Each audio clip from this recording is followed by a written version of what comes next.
To those who have small knowledge of Kent, the fishing village of Dymchurch under the Wall lies on the south coast, midway between two of the ancient sink ports, Romney and Hythe.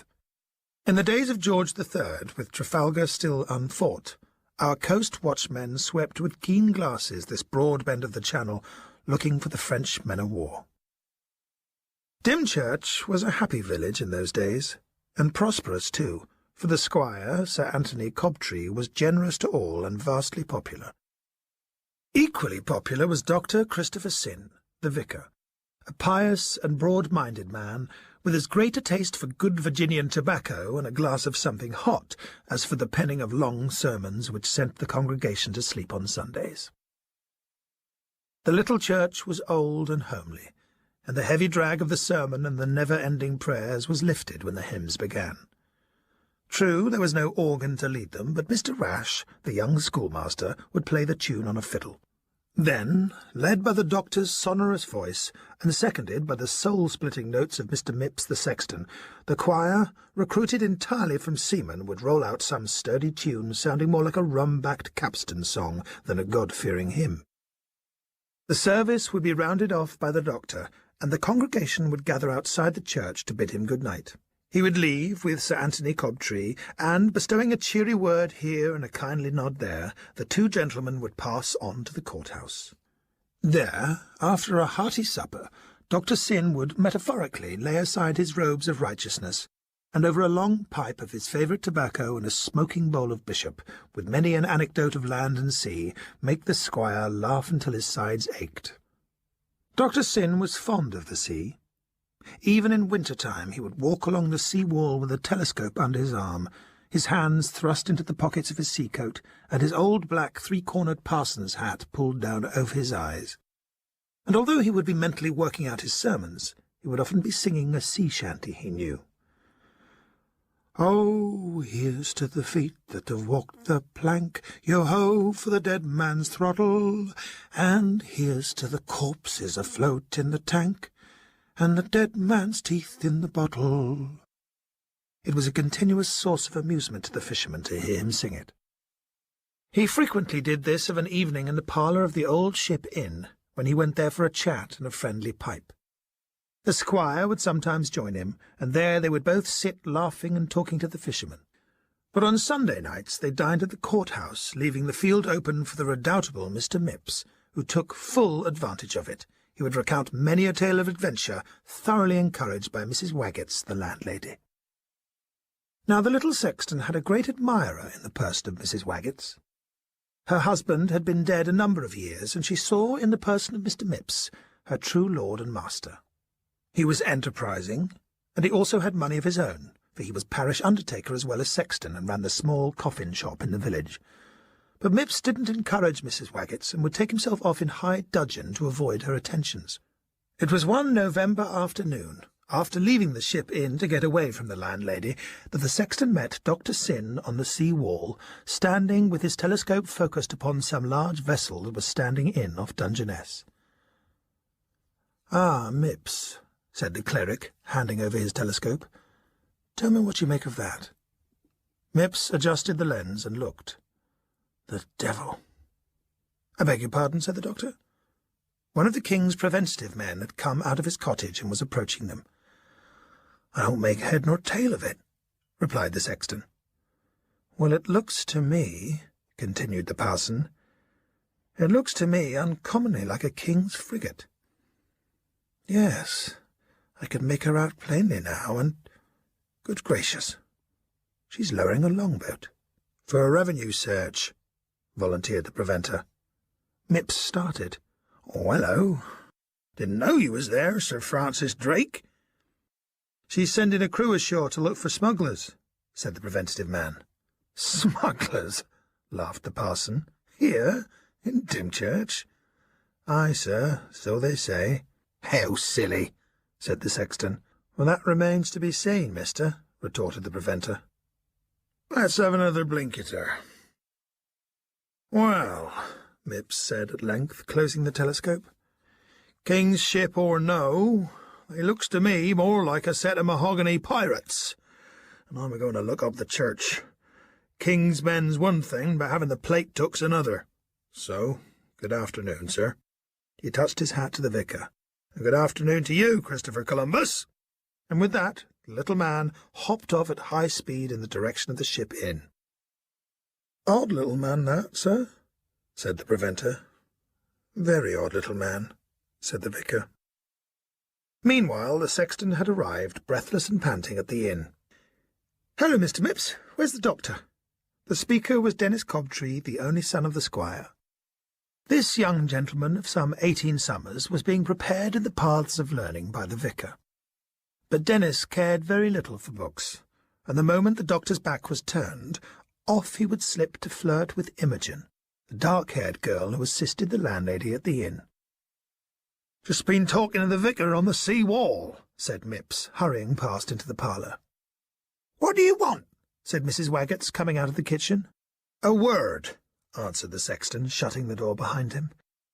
"School will be closing soon, so send Imogen round to ask Mr. Rash to step across lively when he's locked up. But no," he added thoughtfully, "I forgot. Rash is stuck on that girl, and they'll linger. Send young Jerk, the potboy." "Jerk's at school hisself," said Mrs. Waggetts. "But I'll send the girl, as she can't abide Rash, so she won't linger, and while she's gone I'll brew you a nice cup of tea." "Throw your tea to the devil," snarled the sexton. "Perhaps you don't know what a power of money tea costs." "Come now, not to us, Mr. Mipps. Not the way we gets it." "I do wish as how you'd practise a keeping your mouth shut. But if you opens it much more, that wagging tongue of yours will get us all the rope. Now will you go and get Rash?" shrieked the sexton. "Oh, Lord!" cried Mrs. Waggetts, running out of the back door. Mipps waited by the window. Dennis Cobtree sat in the bar, making little progress with a Latin book. From the other side of the counter, Imogen was watching him. She was a tall, slim creature, dressed as a fisher, brown skirt and a rough fish blouse. Her black hair was long and her eyes bright and dark. She had no parents living, for her father, none other than the notorious pirate Clegg, had been hanged at Rye for murder, and no one knew exactly who her mother was, although she was reported to have been a lady. Imogen liked Dennis because he was nice to her. He was shy now because they were alone, and he made a feint of studying his book. "You don't get on very fast, Mr. Dennis," said Imogen. Dennis looked up and laughed. "No, I'm not very fond of books." "What are you fond of?" she teased. "Oh, what a chance to say you," thought the young man, but somehow the words wouldn't come. "Oh, nothing much. I like horses, rather." "Mr. Rash, the schoolmaster, tells me that he likes riding," went on the girl mischievously. "You don't like him, do you, Imogen? You can't." But the girl only laughed, for into the bar had come Mrs. Waggetts, accompanied by the gentleman under discussion, and followed by young Jerk, the potboy. Jerry Jerk, though only a lad of a dozen years, possessed two excellent qualifications, pluck and a head like a bullet. He had got through his schooling so far without the taste of the birch. Not that he hadn't deserved it, but the truth was that Mr. Rash was afraid of him. Once he had rapped the little urchin very severely on the head with his knuckles and made them bleed. Young Jerry had laughed, stoutly declaring to everyone that when he grew up he intended to be a hangman, just for the pleasure of pulling the bolt for the schoolmaster. So ever after Jerry went by the name of Hangman Jerk. "Hurry up," said Mipps, appearing in the kitchen doorway. Jerry Jerk took over at the bar, and Mrs. Waggetts went into the kitchen, followed by Imogen and Mr. Rash, the latter shutting the door behind him. The would-be hangman helped himself to a thimble of rum. "If you go on drinking at this rate," said Dennis, "you'll never live to hang that schoolmaster." "Oh, Mr. Dennis, if I thought there was any truth in that, I'd give it up." Dennis laughed at this notion and crossed to the kitchen door. What can they be discussing in there so solemnly? But just then the most infernal noise arose outside the inn, and suddenly the bar was swarming with sailors, rough mahogany men with pigtails and brass rings smelling of tar. The young hangman was for the moment caught off his guard, and he stood watching the giants helping themselves freely from the great barrels. The king's men had come to Dymchurch. But just as suddenly as the pandemonium had begun, did it cease. For there strode through the door a red-faced, thick-set man, whom by his dress Dennis and Jerk knew at once to be an officer. "Boatswain," he said, addressing one of the sailors, "in a quarter of an hour pipe the men outside the inn and we'll see to the billeting. Meantime, make 'em pay for their drinks and no chalking. Hi, youngster," he cried, catching hold of young Jerk by the ear. "If you're the pot boy, tumble round behind and look after your job." Jerk, mentally consigning him to the gibbet, did as he was ordered. "And now, sir," went on the officer, addressing himself to Dennis, "is there anyone in this law-forsaken hole who can answer questions in the King's English?" "Certainly, sir, if they are asked with a civil tongue. I'm Dennis Cobtree, and my father is the squire." "Then fetch him along here, quick," ordered the officer. "Really, sir," retorted Dennis hotly, "I do not think you would afford him sufficient interest." "Nor I," said Mipps, looking round the kitchen door. The infuriated officer was inside the kitchen like a hurricane. "I am Captain Howard Collier, coast agent and commissioner, come ashore to lay a few of you by the heels, I've no doubt. Who are you?" "A man to be looked up to in these parts," replied Mipps. "I undertakes for the district." "Oh, you're a coffin-maker, are you? Yes, you look it. Thought you might be the landlord of this run-amuck old inn. Where can I find him?" "Her." Mipps pointed to Mrs. Waggetts. "She's the landlord." "Well, ma'am," said the captain, coming to the point at once, "you really must blame yourself if your scores are not settled. A young pot-boy is not the sort of person to prevent people helping themselves, and that's what my seamen are doing just now, helping themselves." Mrs. Waggetts, with a scream, rushed from the kitchen, followed by Imogen, the sexton, and the schoolmaster, all being glad enough to escape from the captain, who was now left alone with Dennis. "Now then, Mr. Squire's son, listen to me. It so happens that I top the score for stringing up smugglers, and damn me, sir, I believe I've landed on a perfect hornet's nest here. What do you know of the smuggling business in these parts? I have small doubt but that your father finds it a pretty valuable asset to his land revenues, eh?" Dennis took great pains to hold his temper in check. "If you really are here to look for smugglers, you must first take pains to curry favour with my father, for he is the head of our jurisdiction. The marsh has its own laws, Captain." And much to the annoyance of the captain, the young man sauntered out of the inn. Left to himself, the captain rapidly examined the kitchen. Then he called out, "Boatswain, come in here and bring that mulatto with you." The boatswain came into the kitchen, pushing before him an altogether horrible apparition. A thin mulatto in the dress of a navy cook. His yellow skin was cracked like parchment and drawn tightly over the prominent cheekbones.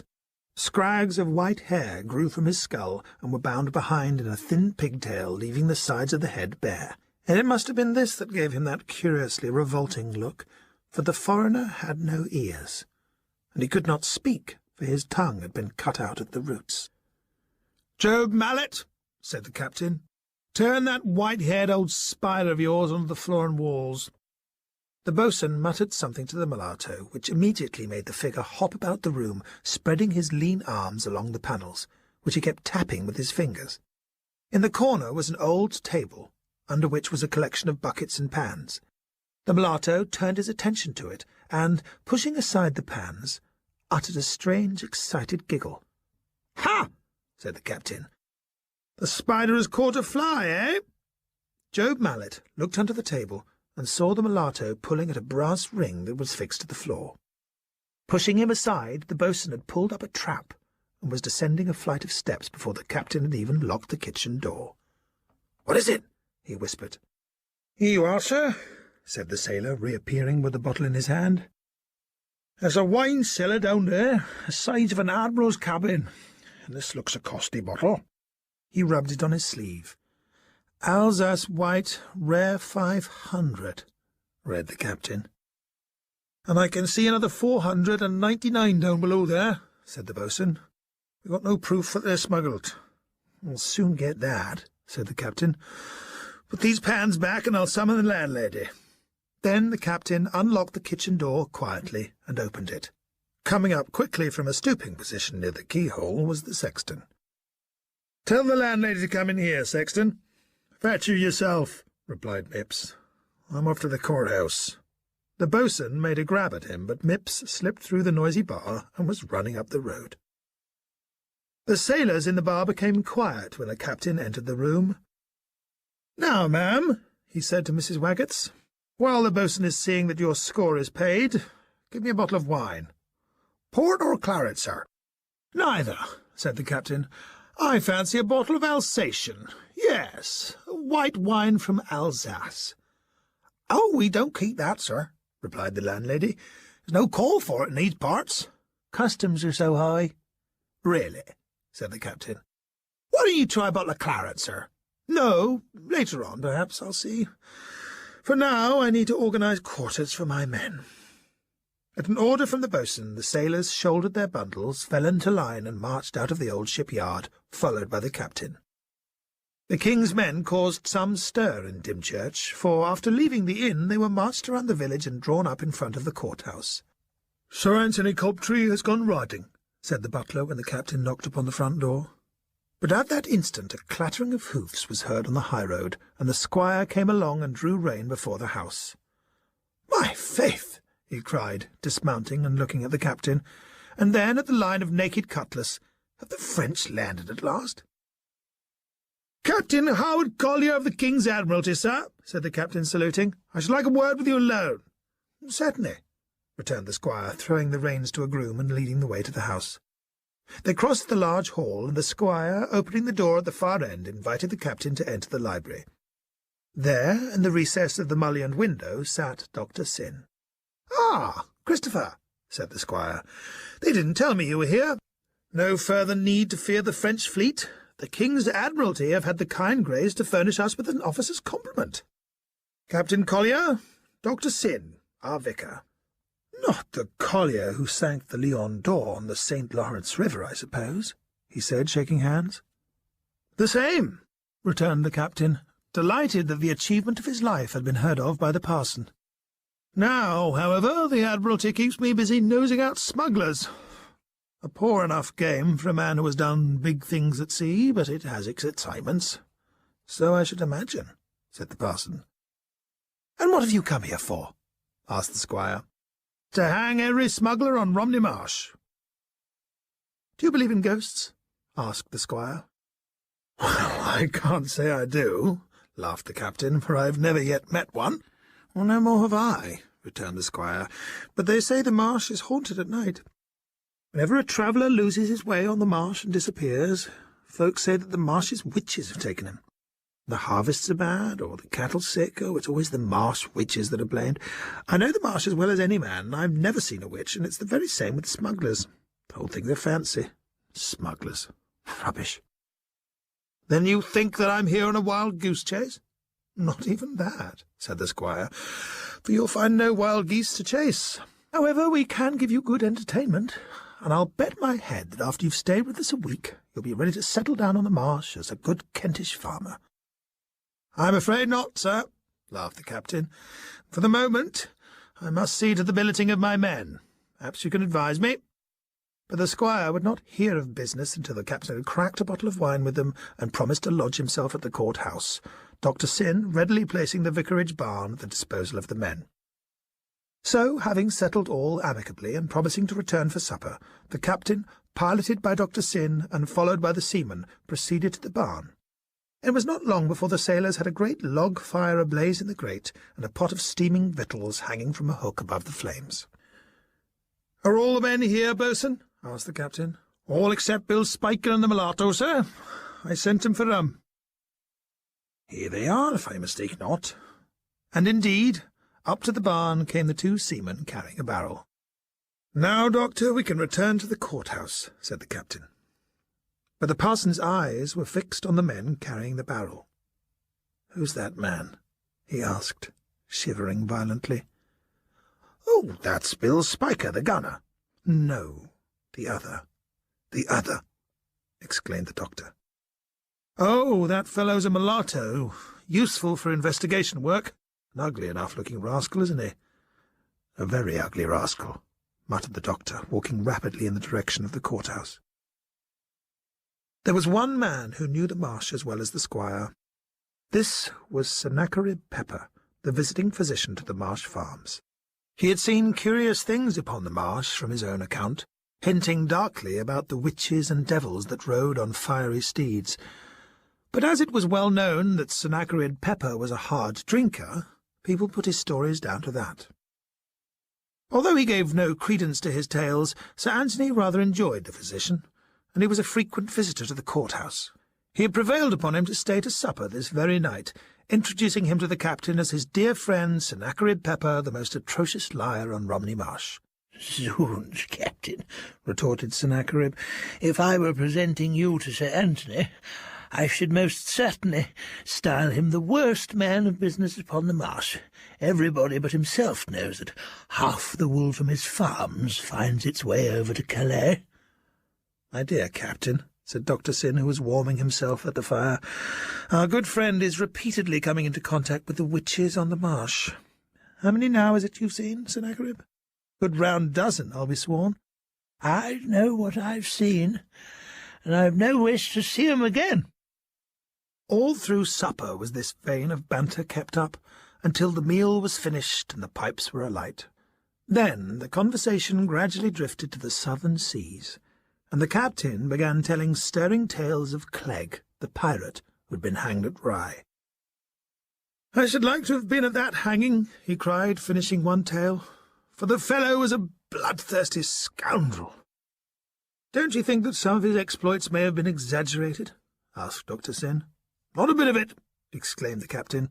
"I believe everything I've heard about that man, except that last blunder that put his neck into the noose at Rye." "It was a mistake murdering the revenue man," agreed Dr. Syn, "but Clegg was drunk." "Clegg had been drunk enough before," said the captain, "and yet he'd never made a mistake. Some day I mean to clear up the mystery." "What mystery?" asked the parson. "The mystery of how Clegg could persuade another man to take his name upon the scaffold." The captain banged his fist on the table. "For Clegg was never hanged at Rye." There was a pause, and the gentlemen looked at him with grave faces. Presently the squire laughed. "Upon my soul, Captain, you run our friend Sennacherib here common close with staggering statements." "Can you let us have the reasons that led you to this theory?" said the parson, interested. "I don't see why not. In the first place, the man hanged at Rye was a short, thick-set man, tattooed from head to foot, his hair cropped short as a Roundhead's." "That's an exact description of him," said Dr. Syn, "for, as everybody knows, I visited the poor wretch when he was in prison at Rye." "Yes, I remember hearing of how he was visited by a parson. However," went on the captain, "I have it on very good authority that the real Clegg in no way answered this description. He was a weird-looking fellow, long hair, thin face, thin legs, long arms, and, what's more to the point, never tattooed in his life, save one by some unskilled artist who tried to portray a man walking the plank with a shark waiting below." "And might I ask how you managed to obtain your real description of Clegg?" asked the vicar.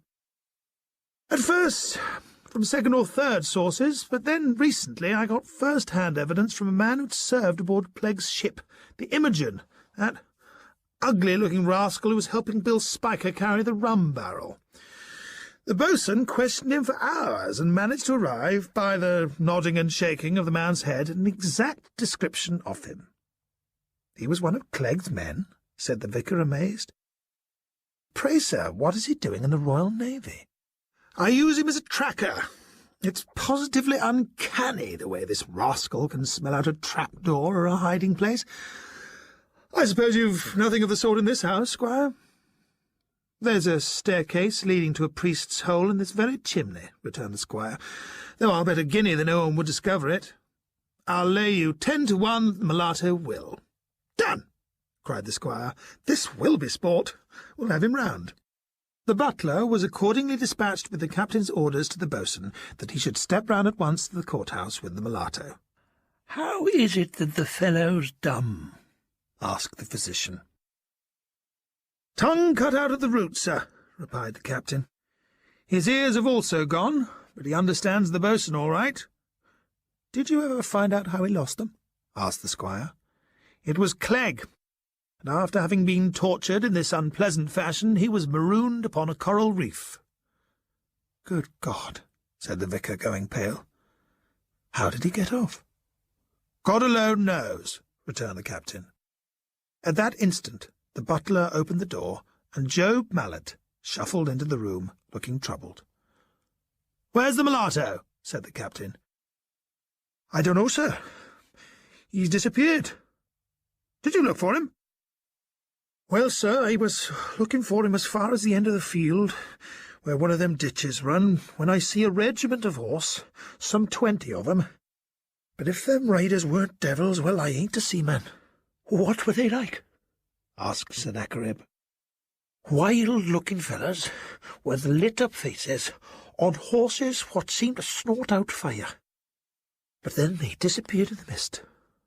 "Job Mallet," said the captain, shaking his fist, "you've been drinking. Get back to the barn and go to sleep."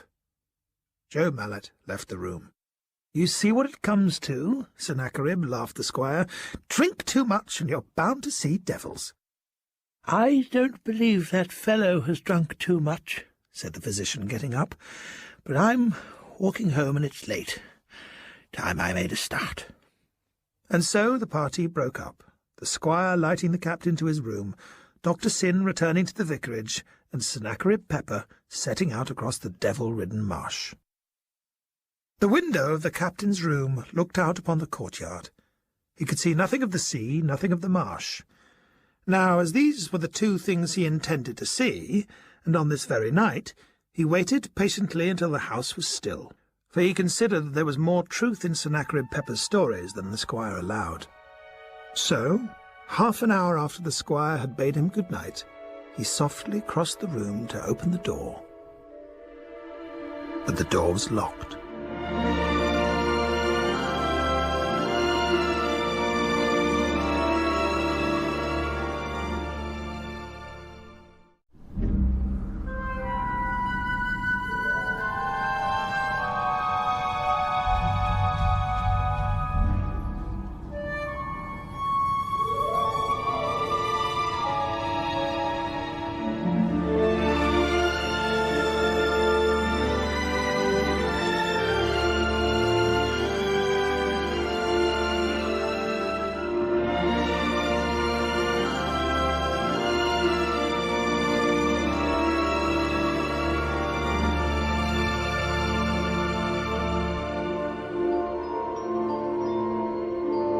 Jerry Jerk lived with his grandparents, and they went to bed early.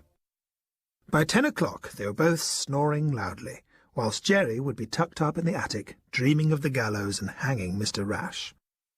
On this particular night, Jerk dreamt that he was out on the marsh, chasing the schoolmaster. But unfortunately there were things chasing him, and there was no doubt at all in the dreamer's mind that they were the marsh devils. He glanced over his shoulder and saw them pounding after him, grim riders on the most ghastly steeds.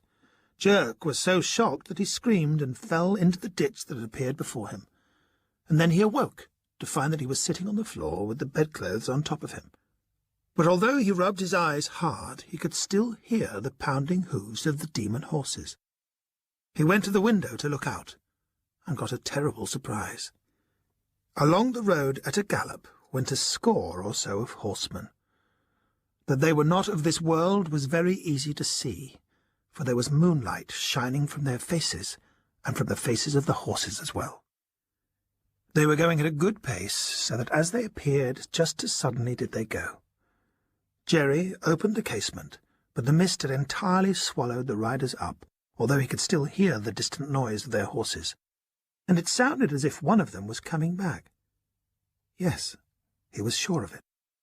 He shut the window just as a rider trotted out of the mist, but he soon saw that this was no demon, but the hated schoolmaster. What was he doing riding out at this hour? Jerry decided to find out. Quickly and silently pulled on his clothes and boots and crept down the stairs. Once outside, he struck out across the marsh.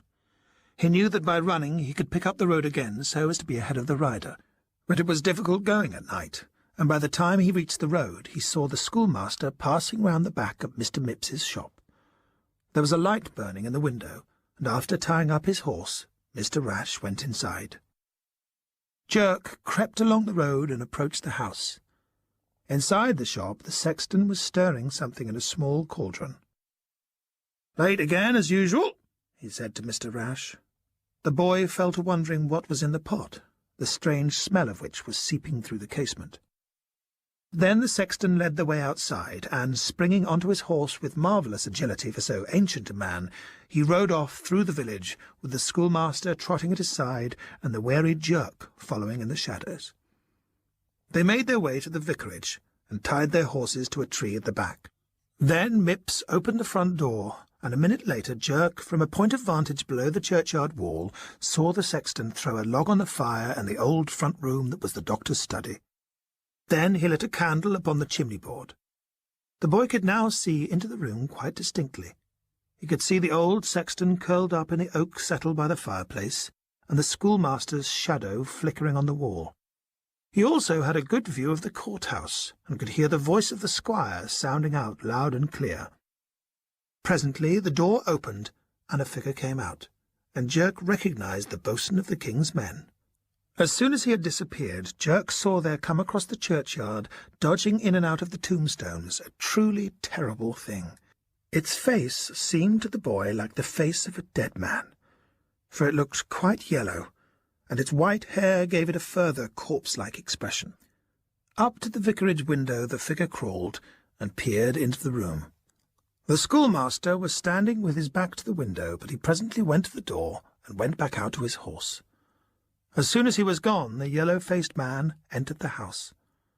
Jerry wondered what the little sexton would do if he caught sight of the apparition. But the sexton's eyes were closed when the door of the room was opened, and the figure cautiously crossed to the fire.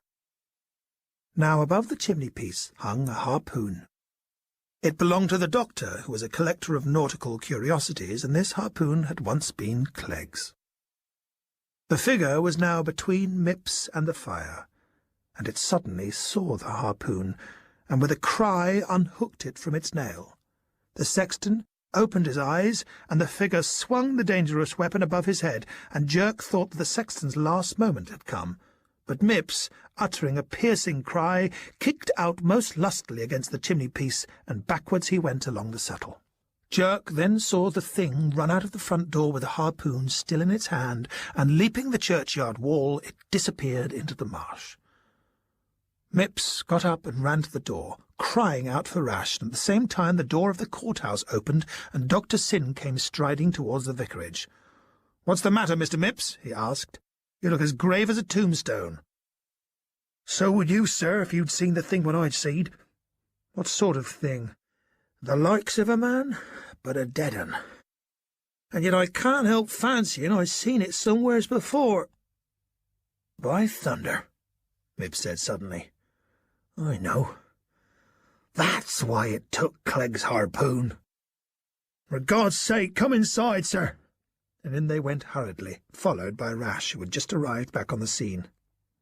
Inside the room, Mr. Mipps again related in a horrified whisper what he'd just seen, pointing to the empty nail where Clegg's harpoon had hung. Dr. Syn went to the window to close the shutters, and saw Sennacherib Pepper crossing the far side of the churchyard. "Good night, Sennacherib," he cried out. A minute later, out came the schoolmaster, but instead of going round for his horse, he walked quickly after the physician. Jerry Jerk set off to follow. It was a weird night. Everything was vivid, either very dark or very light. The sky was bright and starlit, but the clouds were pitch black. The water in the dikes reflected the light of the sky. Mr. Rash was a very black-looking figure, but there was something silver that kept reflecting in the dike water. Jerry couldn't make it out. It was something in Mr. Rash's hand. He kept thrusting it back into one of his overcoat pockets. He had kept well back from Dr. Pepper, but when they got about a mile from the village, Mr. Rash quickened his pace. Jerry quickened his accordingly. "Is that you, Dr. Pepper?" Mr. Rash called. Jerry thought this very strange. The schoolmaster must have known who he was following. The physician stopped. Jerk dropped down amongst the rushes in the dyke. "Who is it?" asked Pepper, and then, recognising the young man, he added, "Why, it's the schoolmaster." "Yes, Dr. Pepper. I've been trying to catch up with you." Just then there was the sound of horses galloping in the distance. Jerk could hear it distinctly. "What do you want me for?" asked the physician. But then Dr. Pepper caught the sound of the horses. "Look there!" he cried. At full gallop across the marsh were going a score or so of horsemen, lit by a light that shone from their faces and from the heads of their horses. Jerk could see Rash shaking, but for some reason he pretended not to see the hideous sight. "What are you looking at?" "There! There!" screamed old Pepper. "You must see something there." "Nothing but dyke and marsh," faltered the schoolmaster. "There! Look! Riders! Men on horses! Marsh fiends!" "What in hell's name are you trying to scare me for?" cursed the trembling Rash. "I see nothing." "Then God forgive me," cried poor Sennacherib, "for I can see 'em and you can't. There must be something wrong with my soul." "Then may God have mercy on it." The words came somehow through the schoolmaster's set teeth. Silver steel leapt from the pocket of his overcoat, and Sennacherib was savagely stabbed as he pointed at the riders. He gave one great cry and fell forwards. The sudden horror of the thing was too much for young Jerk. His senses failed him, and he slid back amongst the rushes. When he came to himself, the first streaks of dawn were rising over Romney Marsh. That he was still dreaming was the boy's first thought, but he was so bitterly cold that he soon realized his mistake. When he crept forth from his hiding-place, there was no one in sight but the old gentleman lying outstretched upon the road. Jerry went up to him and looked. He was lying face downwards, and the road was stained with a dark, bloody smudge. Shivering with cold and horror, Jerk set off home. Now, when he was in sight of his house, he began to consider what it was his duty to do. He had his own eyesight to prove the schoolmaster's guilt, but would he be believed? Could the schoolmaster somehow turn the tables on him? He decided to go and see Dr. Syn, for he would know what to do. So, crossing the fields, he struck out for the vicarage. Just as he was skirting the churchyard, he heard the tramp of feet, and the captain passed along the road, followed by the king's men. 2 of them were bearing a shutter. Then the murder was known already. They were going to get Dr. Pepper's body, and there was affixed to the church door a new notice. Jerry approached and read the large glaring letters. 100 guineas will be paid to any person or persons who shall directly cause the arrest of a mulatto, a seaman, white hair, yellow face, dumb, no ears, wanted by the Crown for the murder of Dr. Sennacherib Pepper, signed Anthony Cobtree, Leveller of the Marsh Scots. As Jerk gazed at the notice, the church door opened, and Dr. Syn came out. "This is a bad business, boy," he said. "Poor old Sennacherib. Let's hope they catch the murderer." "Aye, sir. And let's hope as how it'll be the right 'un when they does." He pointed at the notice. "For that ain't him." "What do you know about it, my lad?" "The whole thing," replied Jerk. "For I seed the whole ugly business. I seed the man with the yellow face last night. I seed him a-coming out your front door with a weapon in his hand." "You would swear that in the courthouse?" said the cleric.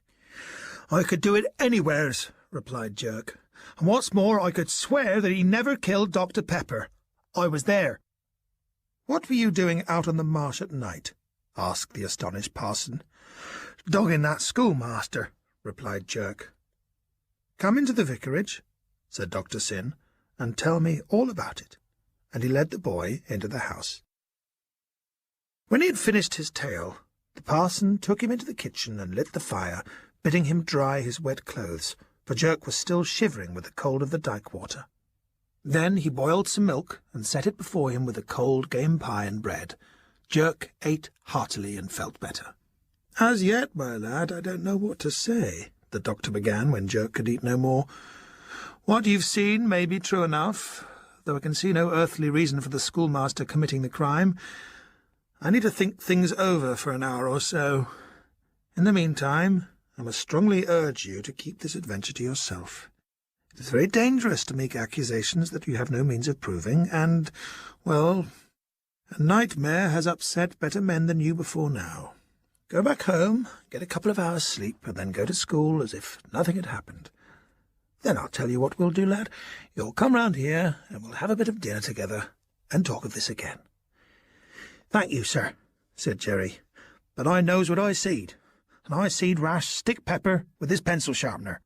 But Dr. Syn dismissed him with further adjurations to hold his tongue, adding that the whole thing seemed most odd. Jerry Jerk made it a golden rule to always be late for school, but on this particular morning he wanted to be there before the schoolmaster, for he wanted to watch him, make him nervous. In the comfort of the day he had lost all the terrors that had oppressed him in spirit. So, with jaunty assurance, he went into the classroom, but found Mr. Rash already bending over his desk. The boy thought he would never look up, but when he did, Jerk stared the murderer straight in the face. The schoolmaster bravely tried to return the stare, but failed. And then Jerk knew that he had in a measure failed also, failed in his trust to Dr. Syn, for in that glance Jerry had unconsciously told the malefactor what he knew. Presently Rash spoke without looking up. "Where have the other boys got to?" "I don't know any more than you do, mister, but at a guess I'd say you'd find 'em hanging about to get a glimpse at old Pepper's grisly corpse, what was brought up from the marsh on a shutter." "I'll teach them!" shrieked the schoolmaster, flying out of the door. Jerk followed to see the fun. The crowd outside the courthouse was quite large for Dymchurch, but as Rash elbowed his way through the throng, the heavy hand of the captain's boatswain fell upon him and ordered him immediately inside for the inquiry.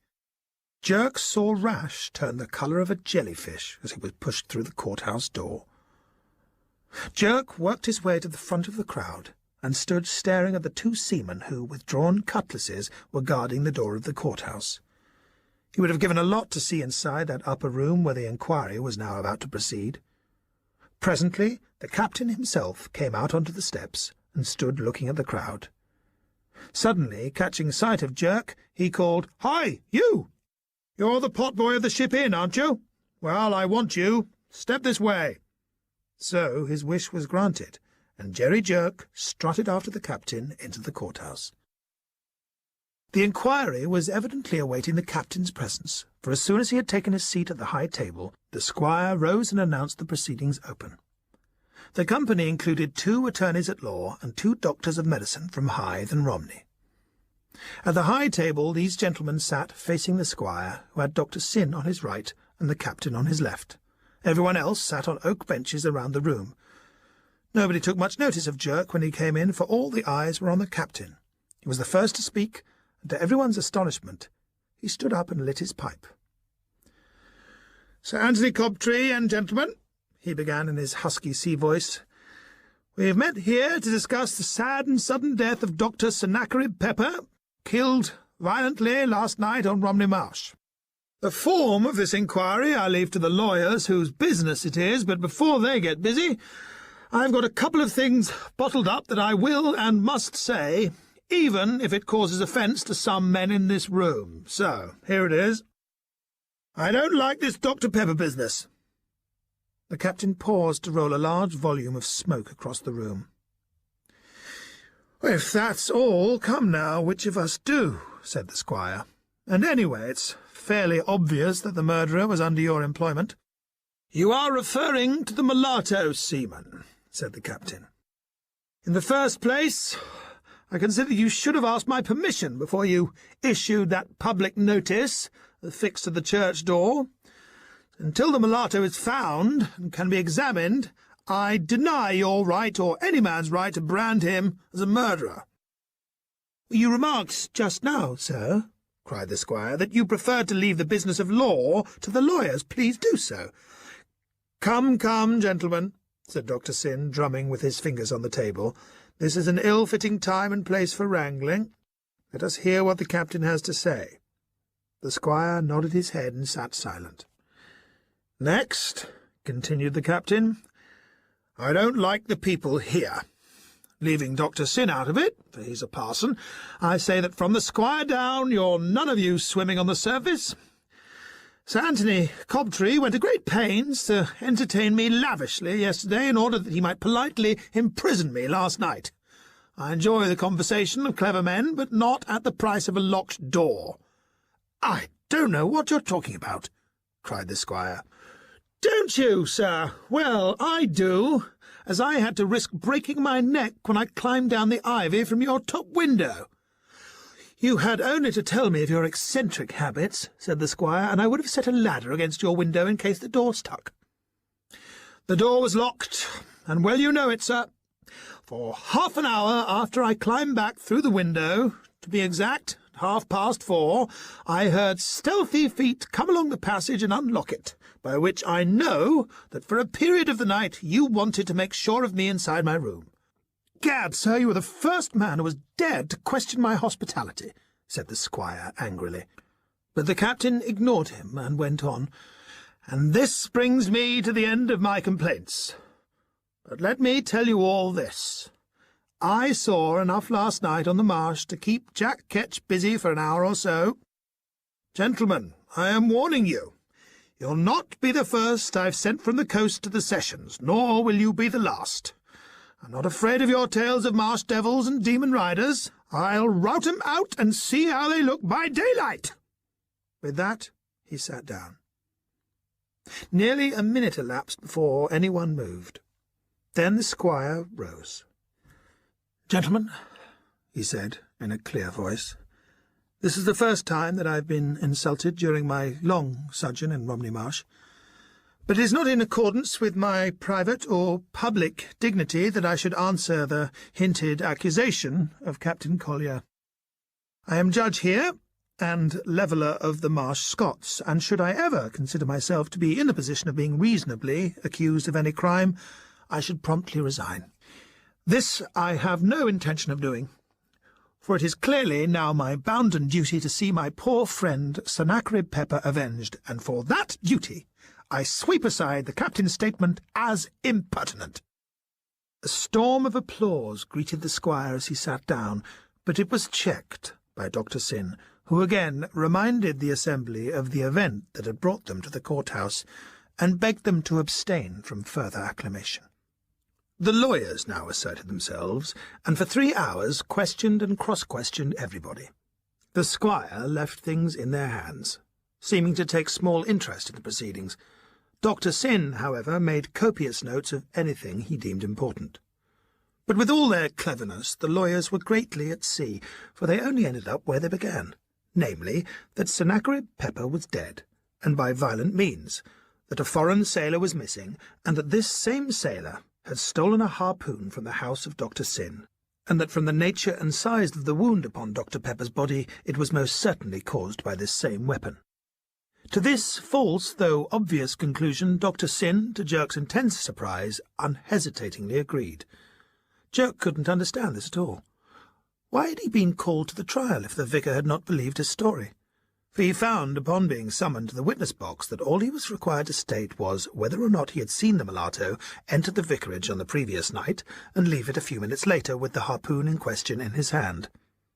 Having sworn to this, he was on the point of saying more and exposing Mr. Rash when he was ordered to stand down. Returning to his place, he plainly noted the look of relief on the face of the schoolmaster. After Rash had been called upon to bear out certain points of evidence, the useless palaver came to a conclusion, the attorneys agreeing with Dr. Syn that Sennacherib Pepper had been murdered by the mulatto. As it was now approaching dinner-time, further matters were left over until such a time as the mulatto should be caught. This, Dr. Syn vehemently urged, was of grave importance to the marsh folk, for so long as the maniac was free they were open to the same fate as that which had befallen the inoffensive Pepper. The captain rose first, left the court-house, and set off for the Ship Inn without a word to the squire. The latter, accompanied by the attorneys and medical men, repaired to the dining-hall below. Dr. Syn, however, went from group to group, impressing the necessity for posses of men to scour the marsh for the missing mulatto. But eventually he made his way over to Jerk, who was waiting in the corner, and putting his hand affectionately on his shoulder, he led the boy from the room of inquiry, out of the courthouse, and so to the vicarage, where a cold meal was already prepared. Now, although it was comparatively early in the afternoon, the doctor did a strange thing, or so it seemed to Jerry. He had the wooden shutters of the dining-room fastened, and they dined by the light of candles. The young boy thought perhaps this was always done when gentry entertained company. The doctor was gloomy through the meal, and made no effort at keeping up the conversation. In fact, had the food not been good and plenteous, Jerry very much doubted whether he would have enjoyed himself at all. The doctor seemed strained and excited, and several times he got up and strode about the room, and once he broke into the old sea-song that Jerry had so often heard at the Ship Inn. "Oh, here's to the feet what have walked the plank. Yo-ho for the dead man's throttle, and here's to the corpses afloat in the tank, and the dead man's teeth in the bottle." Now, to make conversation, Jerry was bold enough to interrupt this song by inquiring exactly what was meant by the dead man's throttle. Dr. Syn stopped in his walk and looked at him. Then, filling 2 tots of rum, one of which he handed to Jerk, he downed the other himself and said, "You may well ask that, sonny. I don't know exactly myself, but I suppose if poor Pepper were to come in here now and throttle us, man and boy, him being dead, as we both well know, well, we should be having the dead man's throttle served upon us." "Then what's the tank that the corpses float around in, sir?" "The sea," replied the doctor. "The sea. That's the great tank, my lad, and that there are corpses enough floating around in it I don't think you and I could doubt." "That's true," said Jerk. "I don't see no sense about the dead man's teeth in the bottle." "That's plain too," said the doctor, taking a stiff swig from the bottle of rum itself. "It was in the Pirate England's day that I wrote that. He cut a sailor's head off with a cutlass because the rascal was drinking his best rum on the sly, and the shock as he died made the brute bite through the glass neck of the bottle." "Did you see it, sir?" "Who said I saw it?" demanded the parson sharply. "You said you wrote the song, sir, at the time it happened." "Nothing of the kind. I said nothing of the kind. The song's an old one. I don't know why I should hum it. I don't know what it means." The doctor's manner was very strange indeed. Jerry felt none too comfortable, especially as at the conclusion of the meal the door opened and Mr. Rash entered the room. "Well, my lad," said the vicar, "now you know where I feed. Drop in again. I've parochial matters now to attend to with the schoolmaster. Must choose the hymns, you know, for Sunday." And with this he led the boy out into the hall. He then dropped his voice to a whisper. "You were wrong about the schoolmaster last night, sonny. I'll explain things to you some day.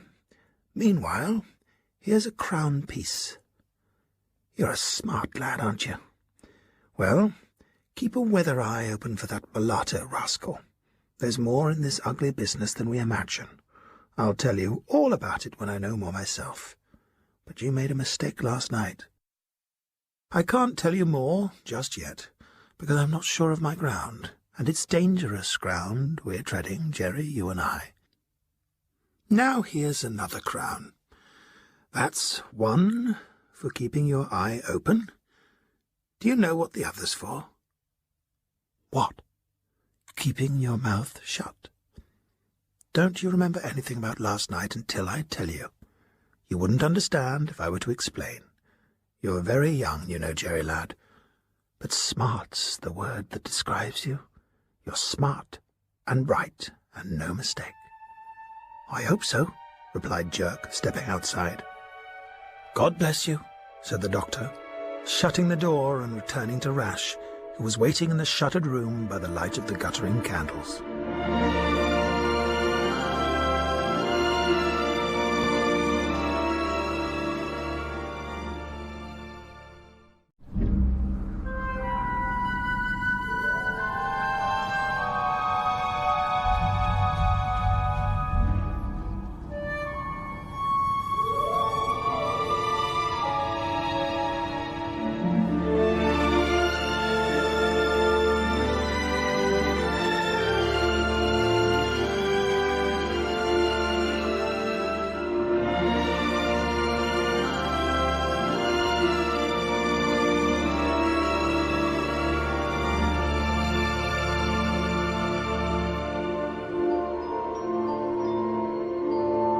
Back to the Ship Inn and to duty went Hangman Jerk. To make head or tail of the doctor's strange manner was beyond him. So, instead, he fell to contemplating the 2 silver crowns in his pocket. One, payment for keeping his weather eye open, easily earned. The other, the schoolmaster's safety, directly against his highest hopes. Yes, a crown was poor payment for that, especially as it was now possible for him to be the means of hanging his enemy. Approaching the bar door, he paused, for he heard Mrs. Waggetts and Sexton Mipps talking within. Jerk knew exactly how the land lay with the landlady, and he was always wondering if she would ever succeed in folding the little sexton within the safe bonds of matrimony. Mrs. Waggetts was not only Jerk's employer, but his friend, and had done him many good turns. For one thing, she had given him a money-box in which to save a portion of his weekly wage, and thus it was that, although but approaching 13 years of age, he was already a landed proprietor. The landlady was surprised when she had heard that Jerk wanted to spend his savings on land. "Lord bless the boy," she cried. "What can you want with a plot of land? The money's good enough, ain't it, ma'am? Well, then, I want a nice bit of snug mud-bank. If I've a bit of mud what's all mine on Romney Marsh, well, I'll be a proper marsh man, won't I?" So Mrs. Waggetts consented, and bought a plot for him about 1.5 miles from the village and 1/2 mile from the sea. It was more mud than land, surrounded by 2 broad dykes, but this was Jerk's estate. It measured 12 yards by 10, all told, with the only solid spot being a knobbly mound in the centre. This mound was given by its owner the dignified name of Lookout Mountain, a name well deserved, for by sitting on top of it he could view from Dover Cliffs to Dungeness. It suited Jerk admirably.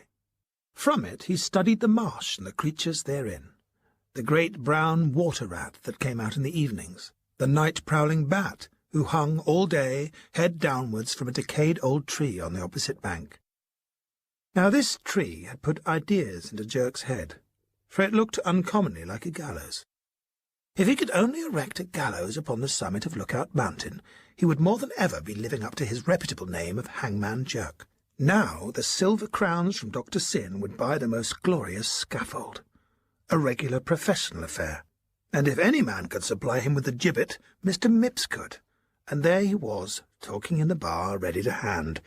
But he was talking to Mrs. Waggetts, so Jerry had to wait, and he crouched by the door to listen. "But we know how to use the mist.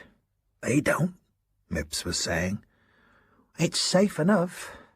Lots of it today. Or you can bet that there'll be a good haul out tonight, and a good haul in here." Saying which, Mipps came hurriedly out of the bar door and fell asprawl the crouching body of young Jerk. "Why couldn't you tell me where you was?" cursed the sexton. "'Cause I prefers to tell you what I wants. A thrashing? A gallows. Will you make it for me?" "What do you want a gallows for?" "That don't concern you. If you don't want to build it, then say so, and I'll find somebody else." Jerk jingled the coins in his pocket. "Come on. What's your price?" The jingle of coins made the sexton think. "What size?" "Big enough to hang a man on, of course." "Well, I'm cursed," said the sexton, scratching his head. "Say 2 crowns for making, 1 for fixing?" "1 for making and 1 for fixing," said Jerk, holding them out. So the bargain was struck there and then, and off they both went to the coffin-shop to carry it out. The gallows was made by nightfall, and set upon Jerk's property, the sexton carrying it there himself and fixing it up. It was a professional affair, with a jangly rusty chain a-swing through the hook. "What do you think of Lookout Mountain now?" cried the delighted boy. "You can better the name of it, Hangman Jerk. Why not call it Gallows Tree Hill?" "So I will." And thrusting his hands into his pockets, Jerk thanked the sexton and set off for the vicarage. He intended to tell Dr. Syn that although he couldn't accept the silver crown for holding his tongue about Mr. Rash, he had taken the liberty of borrowing it from him. It was now dark, and as Jerk made his way through the streets of Dymchurch, he saw Imogen. She was carrying a basket from the direction of the Ship Inn, and was probably bound, like himself, for the vicarage. As she passed the courthouse, she paused, and, to Jerk's astonishment, she felt amongst the ivy that grew around the old front door. There, from under a certain branch, she took a piece of paper. The message it contained she read by the light of the lantern over the door, and then she thrust it into the bosom of her dress, and then went on towards the vicarage gate. But from out of the shadows stepped the schoolmaster. When she tried to get past him, he blocked her path. "So, mistress, now you have your lover's letter. You think you can afford to pass by such a humble one as the schoolmaster, but you're mistaken, and I'll trouble you to show me that letter." "No, Mr. Rash," said the girl, "you've no right." "Right is might, mistress, as you'll find, and I think we shall be able to come to terms now. I want you to come with me to see Dr. Syn. I've something to say to you both." "Let's go, then," said Imogen, trying to pass. "All in good time," returned the schoolmaster. "There's no immediate hurry. The doctor won't come out of his shuttered room until morning, and I've something to say to you first." The girl tossed her head impatiently, as if she knew what was coming, but Rash continued. "A few weeks back I asked you to marry me. I, the esteemed schoolmaster, asked you, the daughter of a criminal. You, whose father was a proved murderer, a dirty pirate, hanged publicly at Rye. God, it's laughable. I offered to make you respectable, and you refused. Now I know why. You think because that young fool Cobtree is pleased to admire you that you will catch him in your toils, do you? Let the young idiot ruin you, eh? Then make a song and dance about it to the squire, and a settlement to keep your mouth shut, perhaps?" "Beast!" cried the girl, and struck him across the mouth with her hand. The schoolmaster recoiled, with blood flowing from his lip. "So that's it, is it? A real love match, perhaps? The squire's consent, the wedding bells, and live happily ever after, eh? I think not. You're mine, or you'll have to bear the consequence." "And that is?" asked the girl defiantly. "The rope for your friends when I turn king's evidence. You wouldn't dare, you coward, for you'd be hanged yourself as well. King's evidence will cover me all square." Imogen spat at him. "I'd never marry you. No, not though you got the whole village the rope, and as to your threats, I set no store on them, for from my heart I despise you. I despise you because you are willing to betray your fellows, but I despise you more because I know you are too great a coward to do it." "Who's to stop me?" cried the schoolmaster. "Parson Syn. I'll tell him everything." "Well, that shows how little you know about things, Mistress Ignoramus, for it is that same man who is going to read out your banns on this next Sabbath, and it's Rash who's going to make him. And if you won't come along with me to church, well, I'll threaten other parties in this little place who'll help me make you. You'll see—" The schoolmaster stopped suddenly. Now, although Jerry had employed all his faculties for the overhearing of this conversation, he had unconsciously listened to something else, a sharp scraping noise that came now and again from the direction of the vicarage, the kind of noise he had heard in Mip's coffin shop when wood was being cut. But now another noise rose in the night that made him feel cold all over. It had the same effect on Mr. Rash, for he stopped talking suddenly. The noise grew louder and louder. What at first could only be described as a gibbering moan rose into shriek after shriek of mortal terror. And then, over the vicarage gate, leapt a dark form that went bounding away through the churchyard. Jerk recognised him as the man with the yellow face that he had seen before. The schoolmaster and Imogen rushed through the gate towards the vicarage, and silently Jerk followed, his heart thumping against his ribs. The gibbering moans still continued. To the back of the house went the girl and Rash, and to the front went Jerk. No lights were showing in any of the rooms but one, and that was the doctor's sitting-room with the shutters fastened. But a jagged hole in the corner of one of the shutters sent a shaft of yellow candlelight straight out into the blackness. Jerk crossed the gravel path and saw splinters of wood on the outer sill. It was plain, then, that the awful apparition he had just seen had been looking into the room. He had evidently made the hole for the purpose and made it with the harpoon. Jerk put his eye to the hole, and the moans within the room steadily rose. and one thing had become visible, the form of Dr. Syn. He was sitting in a chair in the centre of the room, gripping the oaken arms with his long white fingers, and upon his face was a look of indescribable horror, and from his mouth was coming that gibbering moan that had arrested the hearing of Jerry Jerk. Straight at the shutter stared the demented doctor, straight into Jerk's eye at the jagged hole. Suddenly his hand shot out over the table. He picked up the great silver candelabra and hurled it full at the window. Jerk started at the shatter of glass, and at the same time a hand passed over his mouth while a familiar voice whispered in his ear. "God's sake, be quiet!" It was the captain. The house was now in darkness, and he stood holding the boy tightly. Presently they heard frightened voices, and a light suddenly showed through the hole. The captain stooped and put his eye to it. The door of the sitting-room was open, and Imogen and the schoolmaster had entered.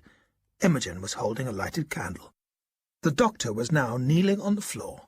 He had the black rum bottle in his hand. He seemed to recognize Imogen, for he smiled at her, smiled as he slowly raised the bottle and tilted the contents down his throat. And then he saw the schoolmaster. His lip curled, disclosing his white teeth, shining white teeth that glistened round the bottle's neck. There was a sudden snap and a crunching sound. The captain gasped for breath, for Dr. Syn had bitten through the glass neck and seized the bottle by the broken end. Slowly he pulled himself up, blood dripping from his cut lip. Then, with a hissing sound, he leapt, swinging the bottle as he came, and brought it down with a sickening crash on the schoolmaster's white face. Over went Rash, senseless, blinded with blood and the shivered glass. Then Syn laughed and sang, "Oh, here's to the feet that have walked the plank, yo-ho, for the dead man's throttle, and here's to the corpses afloat in the tank, and the dead man's teeth in the bottle." The captain then shouted at the top of his voice and tore at the shutter. The song ceased in the room. The light went out of the jagged hole, and there was the noise of the falling body. But the shutters were strong and would not give. "The back door!" shrieked the terrified Jerry, and round to the back rushed the captain, followed by the boy. As he ran, he blew 3 shrill calls on his whistle. The whistle was answered by another, and before the captain had opened the back door, the bo'sun had appeared from the bushes, followed by a party of King's men. The bo'sun made a light from his tinder-box, and they lit candles in the kitchen. Then they opened the sitting-room door. "Thank God somebody's brought a light. Ah, Captain, it's you, is it?" The speaker was Dr. Syn.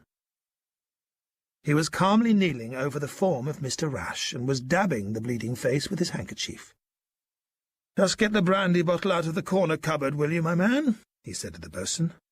"Girl there's fainted. Nothing serious, just sheer fright." The bo'sun did as he was ordered, and Imogen was quickly restored to consciousness. The captain, for his part, stared at Dr. Syn and said nothing. Then, taking the brandy bottle from the bo'sun's hand, he took a long pull and, with a sigh, sat down in the armchair, still staring at Dr. Syn with unconcealed amazement. "Feeling a bit squeamish, Captain?" said the latter, smiling. "You're right, it's an ugly sight, but merely flesh cuts. Help yourself to the brandy. Good evening, Jerry. Pleased to see you. Here's your poor schoolmaster got hurt. Feeling better, Captain? Good. The sight of blood does turn one up. Was it Hannibal or Hamilcar who could never reconcile himself to the sight of it? I forget. Some great general it was, though. I'm sure I don't know or care, thundered the captain, standing up and turning desperately to the bo'sun. Joe Mallet, what in hell's name is all this business? I'm dazed. Dr. Syn went on speaking in his usual collected tones. It's all very horrible, I grant, but there's no mystery, I assure you. We were all three chatting here quite pleasantly, when in leaps that mulatto of yours, attacks my friend the schoolmaster, and all but kills him. I picked up a bottle, landed the brute a crack over the head. The bottle broke, and the madman turned on me, clapped a bit of broken glass in my mouth, and got away. Never saw such a thing in my life. But I tell you this, Captain. It's your bounden duty to catch that maniac, for there's not a man, woman, or child safe while he's at large." Then Dr. Syn helped them to move the still unconscious Rash into his own bedroom, and leaving the boatswain and 2 seamen in charge, the rest of the sailors returned to the vicarage barn. The doctor, muffling himself in his great cloak, proceeded to the inn to procure a room for the night. Supporting Imogen, he walked ahead, followed by the captain and Jerry Jerk. "Potboy," said the captain on the way. "Sir? Are we dreaming or what? Blowed if I know. Wish I did." On reaching the inn, they ordered supper, and for an hour or so the doctor chatted of indifferent things, just as if nothing had happened. But the captain kept silent. He had many things in his head that he didn't understand, and the greatest of these was Dr. Syn, that pious old cleric, who was making himself so pleasant over a steaming bowl of punch. Presently the captain yawned, and Dr. Syn rose and summoned Mrs. Waggetts. He yawned again and rubbed his eyes. Was he awake or dreaming? The last thing he remembered was drinking hot rum punch and listening to a long story that he thought the doctor would never finish. The punch seemed to have a soothing effect on him, for after that he felt rather vague. He dreamt he was lifted up sleeping, lifted up by 2 men who had followed Mrs. Waggetts from the bar when Dr. Syn had called her. Was one of those men that insolent Sexton Mipps? He vaguely thought it was, though he couldn't be sure. No, he couldn't be sure of anything. He thought he'd been carried up to bed, but that was too silly. Was it Dr. Syn who said to Mipps on the stairs that he wasn't going riding tonight for 1,000 guineas, that they must do without him for once? Then Mipps had answered, "That yellow beast ain't a-looking out for Clegg's carpenter, so I'll go. It don't want us both tonight." Then the dream got more confused than ever. There was a lonely reef in the coral seas, and on it was a weird figure calling to a ship. The next thing he knew, a voice was calling, "Get up! Get up!" He then recognized the familiar face of Dr. Syn, and beside him, Sexton Mipps. "Get up! Get up!" the parson was crying. "What a fellow to sleep you are! Upon my soul, it's like waking the dead, isn't it, Mr. Mipps?" The captain rubbed his eyes again. The sun was streaming through the window. "What time is it?" 10 o'clock, said the cleric. 10 o'clock? I've overslept. Thing I've never done in my life. Been dreaming, too. What do you want? Is anything the matter? I think there is, the doctor said quietly. Put your clothes on quickly, Captain, and come and see. I think there's something wrong at the vicarage. The captain was not long in getting dressed, and they all 3 men set off. Well, now, what's wrong with it? Said the captain, surveying the vicarage that looked so pretty in the morning sun. That's just what we want to know, answered the doctor. The place is all locked up, and we can get no answer from the sailors inside. And my men in the barn, where are they? Said the captain, looking across at the building in question. I'm afraid, Captain, that you are too liberal to your men, for their rum barrel is empty and the whole crew are still asleep. The captain swore and walked to the back door. He raised his foot and with one kick sent the door in, splintered and cracked from the bolt sockets. Neatly done, remarked Dr. Syn, but who's to pay for a new door?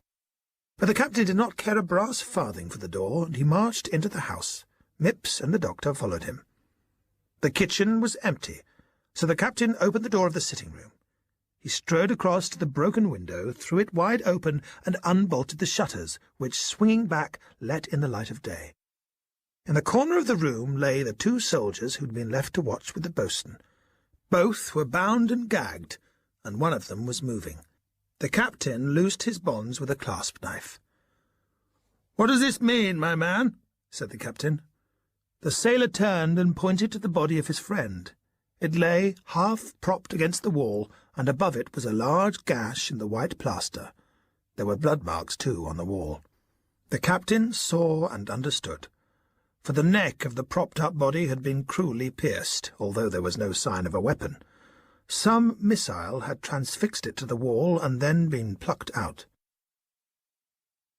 "It's Bill Spiker, sir," said the sailor. "He's dead." Just then they all became aware of a moaning overhead. "That'll be Job Mallet," said the sailor. "Or Mr. Rash," said Dr. Syn. He followed the captain upstairs.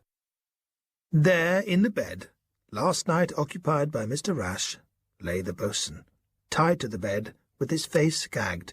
He was making dreadful moans. The captain cut his bonds and pulled the sailor up, and he owned in a shamefaced manner that he had never endured such a horrible night in his life as in this devil-haunted place. Dr. Syn went downstairs, fetched the brandy bottle, and administered a good dose to the boatswain, and also to the other seamen who had followed them upstairs. "And where's the schoolmaster?" said the captain. "He's gone." "Gone?" the captain shouted. "Aye, sir, gone.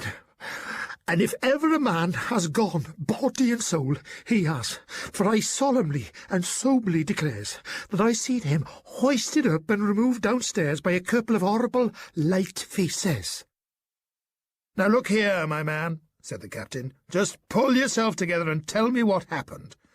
"Nothing happened, sir, for some hours after you left. But then things came fast and quick. I was sitting outside this here room, with the door on the jar. Bill Spiker and Morgan Walters were asleep downstairs, for we'd agreed that I'd stand first watch. Well, the boys brought us over our allowance of rum from the barn, and we'd all had a drop. And though I kept most of mine, thinking to use it for a nightcap, but the little drop I did have was making me feel very drowsy, and I began to think the next hour would never come when I could wake up Bill Spiker. Presently, I hears a noise of galloping horses. I goes to the window on the stairs to look out. Right along the road I could see those same riders with lit-up faces that I'd seen the night before last. Then, quite sudden, I was seized from behind and pulled backwards down the stairs. I fought as best I could, but there was a sort of overpowering kerchief pulled over my mouth, and I was lifted up on 4 men's shoulders. I couldn't see anything of their faces, but as I went up the stairway on their shoulders, I just remember seeing that schoolmaster a-coming down in the same fashion as I was a-going up. I don't remember nothing else till I was woken up by a terrible shriek downstairs, which I thought was a dream. After that I went to sleep again until you wakes me, sir, and that's all I know, so help me God." Morgan Walters then gave his version of what had happened, which bore out the boatswain's story. He had soon fallen into a deep sleep, but was awakened with a feeling that something was wrong. He tried to move, but couldn't. He was tied up. The only things he could see were 2 dark forms moving about the room with their faces lit up by a curious light. When these 2 things moved out of the room, Morgan Walters worked away at his bonds, and he presently became aware that Bill Spiker was doing the same. They couldn't talk for the bandages over their mouths. Presently he heard the sound of horses trotting along the high road. Bill Spiker had now partially unbound himself and made his way to the broken window and unbolted the shutters. He felt the cold air come into the room, but then the next thing he heard was a great scream of agony, and turning he beheld Bill Spiker embracing the wall. The wall held him up, for there was a weapon transfixed to it through his neck. The very horror gave Morgan Walters a wild strength, and somehow he stood upon his feet. Then came a curious thing. He saw between himself and the form of his fellow a man, a yellow-faced man, the mulatto seaman. With one hand the creature plucked the weapon from the wall and drew it back through the bleeding neck that held it. This was strangely vivid to him, and he could recall his wonder that the blood in no way stained the yellow hand that drew the steel from the flesh. The body of Bill Spiker fell from the wall and collapsed in a heap, and a hand seemed to strike him at the same time, for he lost consciousness again and remembered no more. "Did the mulatto touch you?" said the captain, speaking suddenly. "Think well, my man." "I'm quite certain of that, sir. I know he did not." "And yet you were knocked down?" "So it seems, sir, but it may have been the effects of the suffocating kerchief." "And you remember nothing else?" "One thing, though whether I dreamt that or not I couldn't swear to. It seemed that when I came to something like myself, the dawn was breaking, for the room was filled with a grey light. Suddenly something came into the room and closed those shutters. Then I fell off into another sort of sleep and dreamt that people were trying to wake me by banging on the shutters, and then, at last, you came in, sir, and freed me." "One moment," said the captain. "This something that closed the shutters. A man?" "Well, sir, it was like one of them devils that I'd seen leaving the room. It also reminded me— yes, it reminded me of that gentleman there, a-standing at the door, that sexton. In fact, now I comes to think of it and look at him, I remember us dreaming a lot about him in the night." "Thank you kindly," said Mr. Mipps, who was listening to the narrative from the door. "But don't trouble to drag me into it, mate. I gives you my word that we were all as merry as crickets till you king's men come nigh the place. And as for talks of demons and such like, well, there's always gossip and such, of course, but since you fellows come abroad the talk's been of nothing else. And murders, too. 2 days you've been here, and 2 murders we've had. Of course, it's good for my trade, so I says nothing, but ain't a-going to take any blame about it. And what's more, I object to being dreamt about. So another night kindly leave me out of your adventures." Saying which, Mipps stepped across to the corpse of Bill Spiker, and producing his foot rule, measured him up and entered the results into a dirty notebook. The captain then proceeded to the barn, soundly rated his still drowsy men, and putting the boatswain in charge of the corpse, he asked Dr. Syn to join him at the Ship Inn for breakfast. And as there was no schoolmaster, and consequently no school, Jerry Jerk had the extreme pleasure of waiting on them.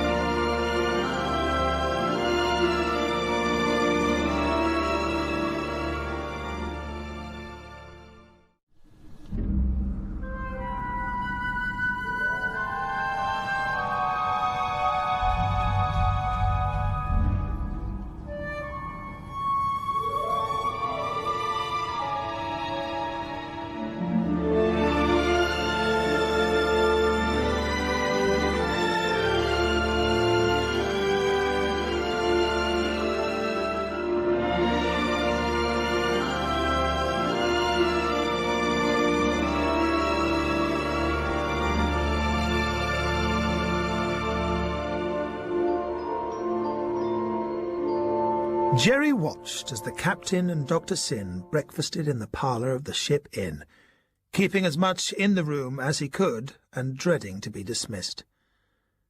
Eventually, the captain spoke. "Dr. Syn, I'm no strategist. I'm only a fighter. I know everything inside, outside, and around a ship, but I don't know much else, and certainly nothing else thoroughly. Now, you're a scholar, and a man who can use his book knowledge on what he comes into contact with in the world is the sort of man who might perhaps explain what's bothering me at the present." "What is bothering you, Captain? Something to do with these murders that are uppermost in our minds?" "Something, I dare say," replied the captain. "But, on the other hand, maybe it's nothing. I can't connect the two things myself, and yet I've a feeling I ought to be able to. You may laugh at what I'm going to tell you, and if you do, I shan't take offence, because it's precisely what I should have done in the circumstances. It's something—" The captain hesitated. "Something— well, it sounds ridiculous on the face of it, but it's something which, well, I saw myself." "Tell me," said the parson, leaning forward. The captain sat up, rigid in his chair, and took his pipe from between his lips. "Once, in a Cuban town— can't remember the precise longitude and latitude, but that's no matter— in this little Cuban town I saw a priest die. He was as dead as this table, you understand. The doctor said so, and I knew it. Well, imagine my feelings when, half an hour after death, this man rose, entered the next hut, and deliberately, brutally, and carefully stabbed a sleeping child to death." The doctor said nothing, but stared at the captain. Jerry stared at Dr. Syn. He was pale, very pale. The captain continued speaking. I found out afterwards that the dead fellow had borne a lifelong grudge against his neighbour. So the revenge that he had somehow failed to get during his lifetime he accomplished after death. It was devilish curious. It was a devilish trick, said the doctor. The fellow was feigning death to put his neighbour off guard. He was not really dead. It would be against all laws of nature. Nonsense. Fanciful nonsense. Against the laws of nature, I'll allow, said the captain. But if you'll excuse me saying so, who are you, Dr. Syn, to say what the laws of nature are, or how far they extend? But what connection is there between this story and our present trouble in the village with this murdering mad seaman? Why, just this, went on the captain deliberately. When you first caught sight of this murdering mad seaman, you remember, outside the barn with Bill Spiker, I noticed that you took cold all of a sudden. You got the shivers. Yes, I get them often. As soon as the mists arrive for the marsh, I get the shivers. Ah, then there falls one of my points to the ground. Still, I have another ready. Suppose we grant that your attack of ague had nothing to do with your sudden meeting this man. Of course it hadn't, muttered the doctor. Absurd. Very well, then. Did you notice that the entire weight of that rum barrel was carried by Bill Spiker? No. No more did Bill Spiker, but I did, because it's my business to notice which of my men work hardest. But it's a common enough complaint to find a man shirking work, said the doctor. Not when a man who shirks is a willing worker. That's what made me wonder in the first place. And I've now come to the conclusion that whenever the mulatto was ordered to work alone, why, he could accomplish anything. But when he was working with anybody, he seemed to become singularly useless. I cannot follow you, Captain. You will be able to follow me in a moment. I fear it is the poor way in which I am getting to the point. I then recollected that in my short acquaintance with the mulatto I had never seen him in actual contact with anyone or anything. Indeed, I went so far as to ask the boatswain if he had ever touched him. Touched him? What do you mean? Touched him, repeated the captain, with emphasis. The boatswain told me no, for he considered that a weird-looking cove, I'll use his precise way of expressing it, that a weird-looking cove with a face like a dead 'un, what never took food or drink, weren't the sort of cove that a respectable seaman wanted to touch. Jerry looked at the doctor. His face was white as the snowy tablecloth before him. "So," cried the captain, "mad as it sounds, do you see what I'm getting at? It's plain to any traveller that some of these foreign rascals, especially priests, possess strange gifts, and I want to know if you see any connection between the two cases." Dr. Syn's hand was trembling, so much so that the long clay pipe stem snapped between his finger and thumb. Neither man seemed to notice this. "Do you see any connection, Dr. Syn?" repeated the captain, leaning over the table. The doctor did not answer. "Any connection between a Cuban priest who was able to commit murder after death by centering the enormous willpower of his revenge upon that one object? Do you see any connection, I say, between that man and a man who was marooned on a coral reef in the southern Pacific, being able to follow his murderer across the world in the beastly hulk of his dead self? I don't understand it, but I fancy I see the semblance of a connection, and what I want to know is, do you?" Dr. Syn did a surprising thing. He smiled at the captain, a fixed smile that beamed steadily for several seconds. Then he said, "You most remarkable man, I vow you have mistaken your calling." And standing up, he deliberately patted the captain's cheek. "What in thunder do you mean, mistaken my calling?" roared the infuriated officer. "What would you have me, then?" "I wouldn't have you any other thing than what you are, sir," replied Dr. Syn, calmly putting on his cloak and hat. "A thoroughly entertaining and vastly amusing old sea-dog. The captain was so taken aback that he could only look and gasp. Dr. Syn, perfectly at ease, opened the door. "I wonder," he said in a low voice, "why your mother sent you to sea. For as an apothecary, yes, indeed, what a magnificent apothecary the world has missed in you, sir." And with that, the vicar went out, closing the door behind him. "An apothecary!" the captain exploded in his great sea voice. "What in devil's name does he mean by that?" "Well, it's my opinion, sir," said Jerry, "that Dr. Syn's off his head. Mad, sir." "And it's my opinion, potboy, that he's nothing of the kind. He's feigning madness. He had to do something, you see, to get out of the room." He got up and placed his hands on Jerry's shoulders. "Look here, potboy, you and I have common secrets. What the devil you were doing out on the marsh the night before last, I don't know, but that you saw the schoolmaster kill Pepper, I do know." "You know?" cried Jerk, utterly astonished. "And Dr. Syn must have told you, for I never breathed a word." "I know all about it, my boy, because I was hiding in the same dyke as you.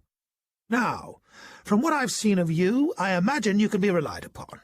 We'll pluck a leaf out of that parson's book. We'll find out the whole mystery of this damned marsh. We'll set a big trap, my lad, big enough to hold all the murderers and mulattoes on the marsh, the demon riders as well, and certainly not forgetting the coffins in Mip's shop or the bottles of Alsace beneath his floor. We'll catch the lot, my boy, and examine 'em.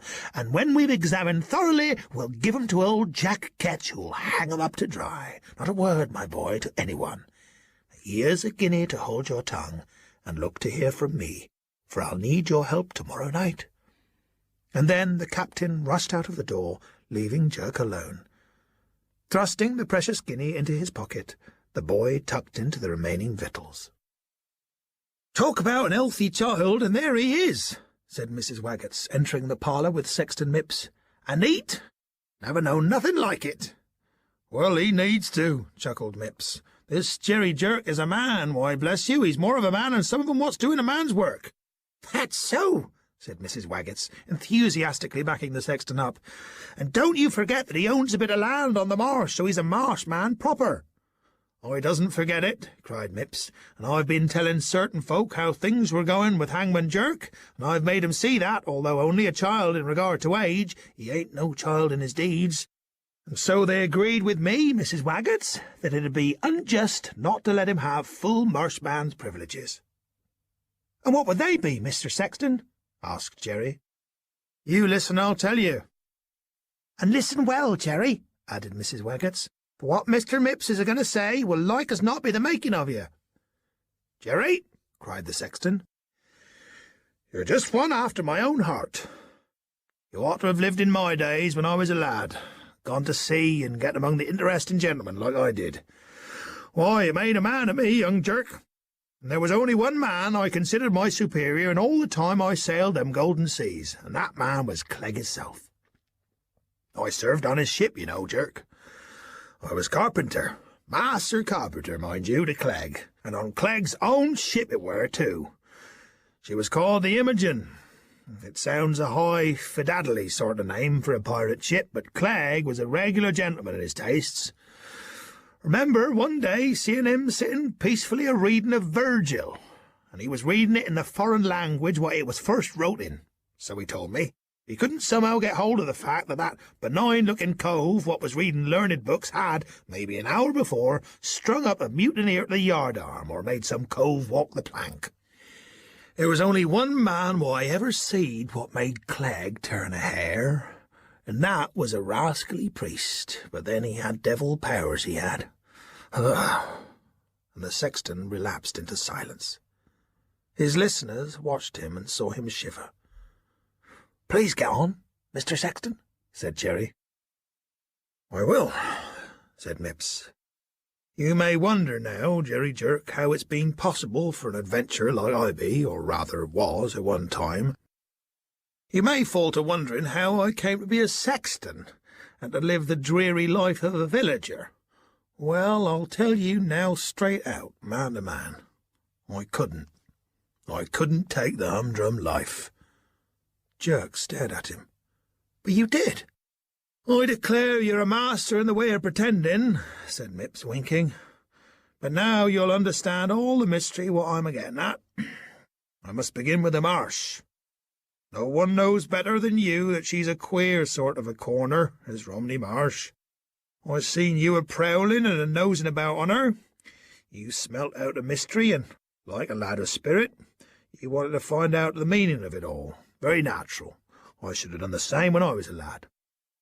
Well, now, the Marsh don't approve of folk a-nosing and a-prowling after her secrets, see?" The sexton's face grew suddenly fierce. All lines of quizzical humour vanished, and left a face of cruelty, cunning, and malice. But Jerk was not easily unnerved. "Oh, the Marsh don't approve, eh? And who or what might be the power on the Marsh to tell you so?" "The great ruler of the Marsh, the man with no name who runs his schemes and makes his sons prosperous." "That'll be the squire, then," said Jerry. "He makes the laws for the Marshmen, don't he?" "He does that, certainly. But whether or no he's the power that brings luck to the Marshmen, who can tell? Sufficient for us that the Marsh is ruled by a power, a mysterious power, what brings gold and to spare to the Marshmen's pockets." "Ah, then," said Jerry, "there are smugglers on the Marsh." "There are," said the sexton, "and as wealthy men they be, though you never guess at it, and daring adventurous cusses they be, and rollicking good times they gets, and no danger to speak of, 'cause the whole blessed concern is run by a master brain that never makes mistakes. 'Twas the same master brain what agreed that you should share the privileges of the Marsh, and I was ordered to recruit you." "What may I have to do?" asked the boy, "supposing that I'm willing to join?" "We've a vacancy in the horseman, though we've got the horse. It's Mr. Rash's horse, but we've turned out the schoolmaster. He weren't one of us, you see, so we found we didn't want him no more." "You've killed him?" cried Jerry. "I didn't say that. I merely remarked that we didn't want him no more. And now, just give me your attention. I've every reason to believe, and so has the great chief I work for, that you're getting very thick with that swab of a king's captain." "Well, still keep civil to him. You can't drop a friend all at once like a hot potato without exciting the gossip of folk. But it's my opinion that once you get the thrill of the demon ride, you'll know which side you'll want to be on." "What do the demon riders do?" asked the boy. "Frighten folk from the Marsh when ponies are trotting under the wool-packs." "And where do the wool-packs come from?" "From nearly every farm on the Marsh." "And they put it all in packs and send 'em down the coast?" "That's the ticket, my lad. Pack 'em all on ponies and bring back coffins full of spirit from France." "Coffins full of spirit?" "Yes, that's why I'm a coffin-maker." "What would you expect to see in a nailed-up coffin, eh?" "Why, you're dead'n," said the boy. "Exactly, and as folks ain't particular fond of the sight of dead 'uns, they lets my coffins alone, you see. But the less you think and say about the matter, the better. All you've got to do is to obey." "And when do I start?" "Tonight." "Tonight?"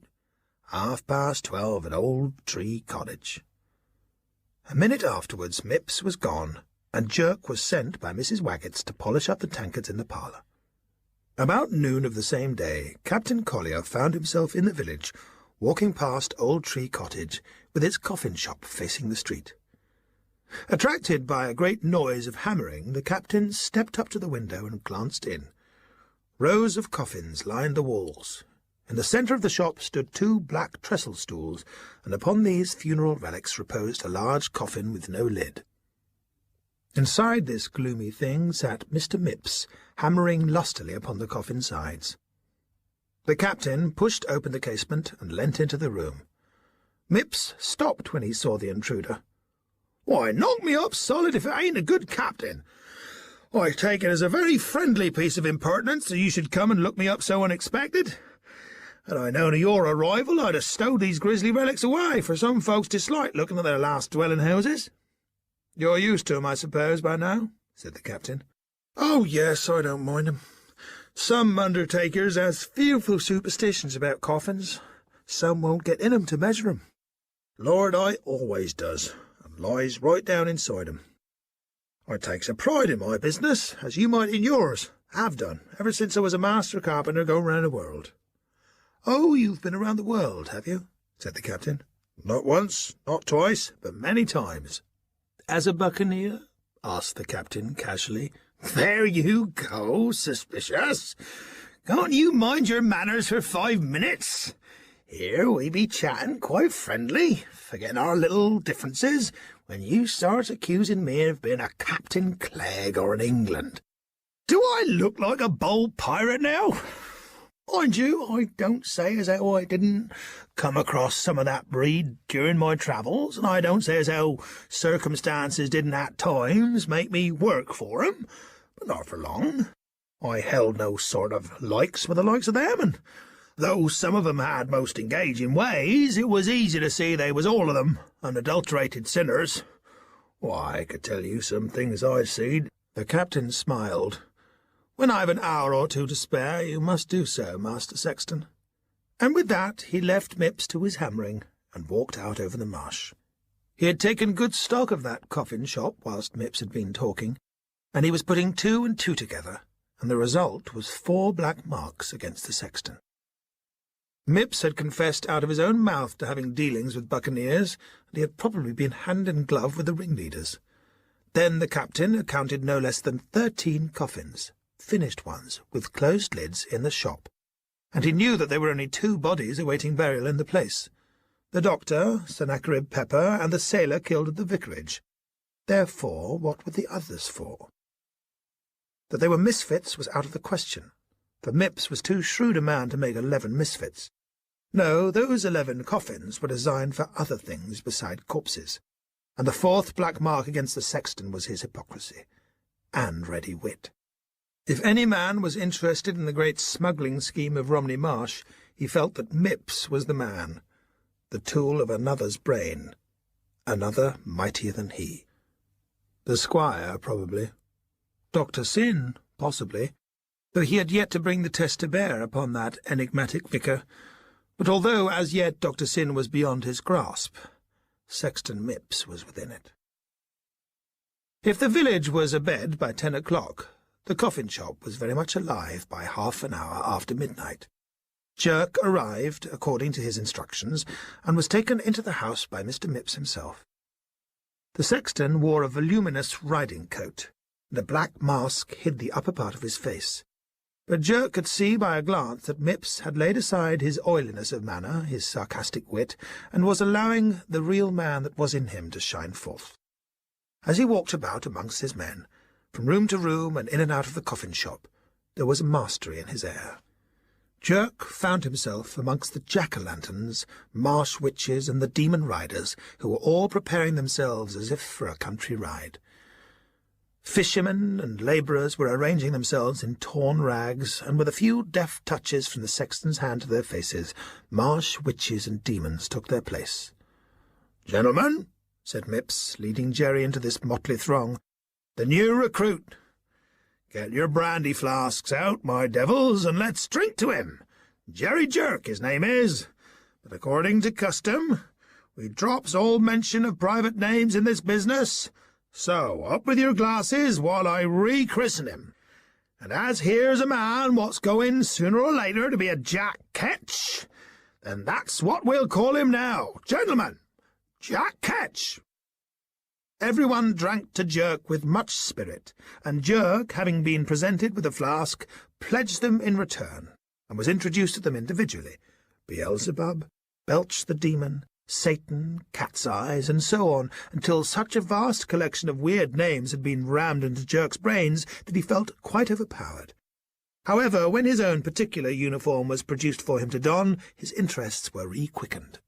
When Mipps had finished attiring him in the strange rags, Jerk would have gone bail that it wasn't himself that he saw in the old cracked mirror. And then he was taken into the coffin shop by the sexton, and there was that black cauldron he remembered so well. Mipps stirred the contents, and with a great brush began daubing Jerry's face. The curious smell made the youngster close his eyes. "Now," said the sexton, "I blows out the candles, and you shall see." Jerry opened his eyes as the sexton blew out the lights. "Bring in the mirror," called the sexton, and then into the coffin shop came the other members of the company, and the mystery of the demon riders was explained. For in the dark room each diabolical face glistened like the moon, and when the cracked mirror had been held up before him, Jerry saw that he in his turn burned with the same hellfire. "It's time, Satan, to get the scarecrow in, and you, Beelzebub, go and paint the horses with what's left in the cauldron." Mipps turned to Jerry. "Jack Ketch, you're a-wondering about the scarecrow. You've noticed him at the bottom of my turnip field, I dare say." "Yes," said the newly christened Jack Ketch, "and a very lifelike scarecrow I considers him to be." "Well, keep your eyes open, and you'll see him a bit more lifelike tonight. You wait." Satan returned and dumped the scarecrow in an old coffin. "He'll be there till the work's done," said Mipps. "For you see, the great man himself rides out at night," says the scarecrow, "and if you keep your eyes open, you'll spot him." "Now, Beelzebub," he said as that terror appeared, "I take it that them horses is all ready. So bear in mind that my friend Jack Ketch is new to the game, and stick by him. Good luck to you, devils, and may the mist scar the Legion from all the damned swabs." "Ain't you coming along, Hellspite?" said one of the men to the sexton. "No, I ain't," replied Mipps. "For me and my blunderbuss is a-going to see that damn meddlesome captain." And so they left him there, Beelzebub leading Jerry out through the yard to the turnip field where the horses and ponies were tethered.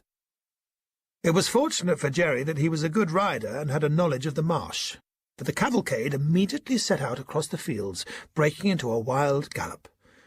Beelzebub rode at Jerry's side and kept urging him to higher speed.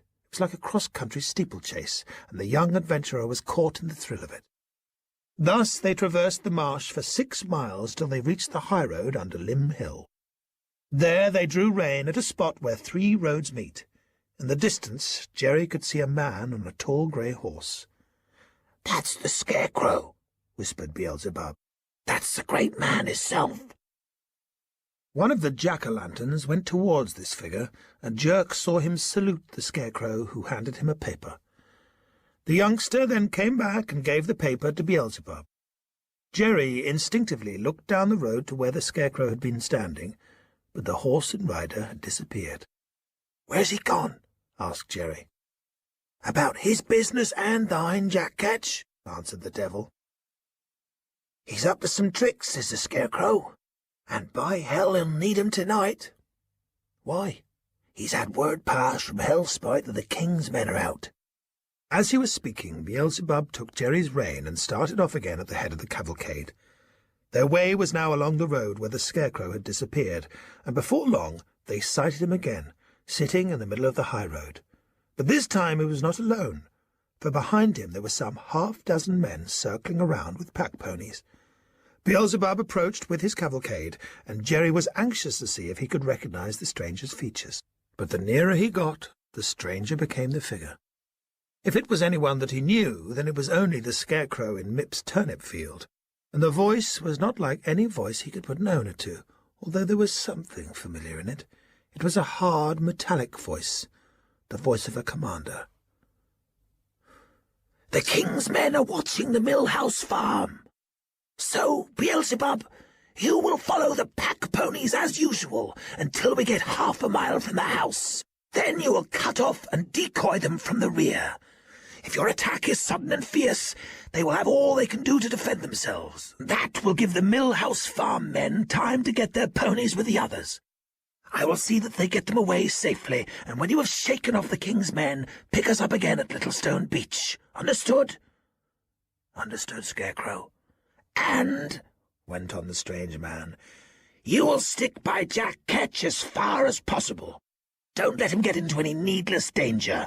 If I alter the plans, I'll pass the word. Now, off you go." And off they did go, the pack-ponies trotting under their heavy loads of wool and keeping along the edge of the fields where the thick mist hung over the hedges. Beelzebub was the actual leader. It was he who gave the orders, but the mysterious scarecrow would dash out of the mist every now and again just to see that all was well with the Legion. Then, as quickly, he would disappear, borne away like a ghost upon that spectral grey thoroughbred.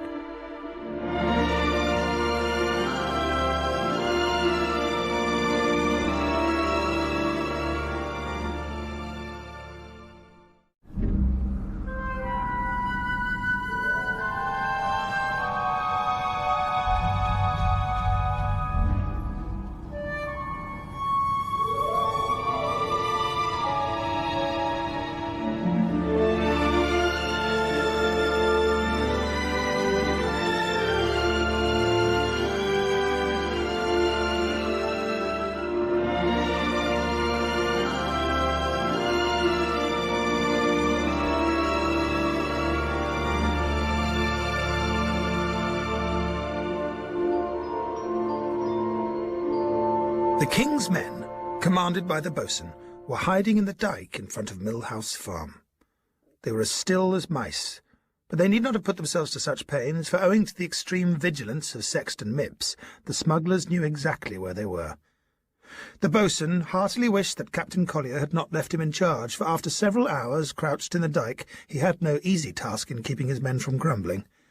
But eventually along the road came the sound of the sharp, quick steps of the pack-ponies. They were hidden in the mist, which floated thickly about that part of the marsh, but they could be heard, and not only the ponies, but a voice as well, a wailing monotone.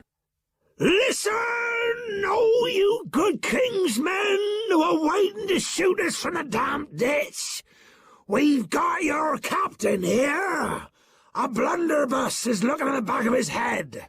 If you fire on us, good king's men, then the blunderbuss will fire at the good captain, and then all the king's horses and all the king's men could not put captain together again." At that moment, a donkey, led by two jack-o'-lanterns, jolted out of the mist. Upon its back was a man, bound and gagged, supported on either side by two devils.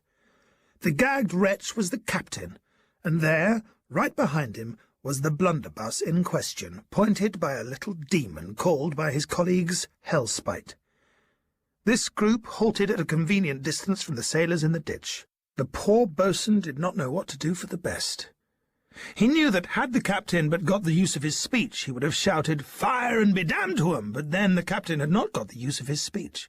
The Scarecrow and Hellspite knew enough of the man to see to that, and they had seen that the gags were efficient. But the sailors were even more unprepared for what followed. Suddenly, a large party of cavalry swept out of the mist behind them.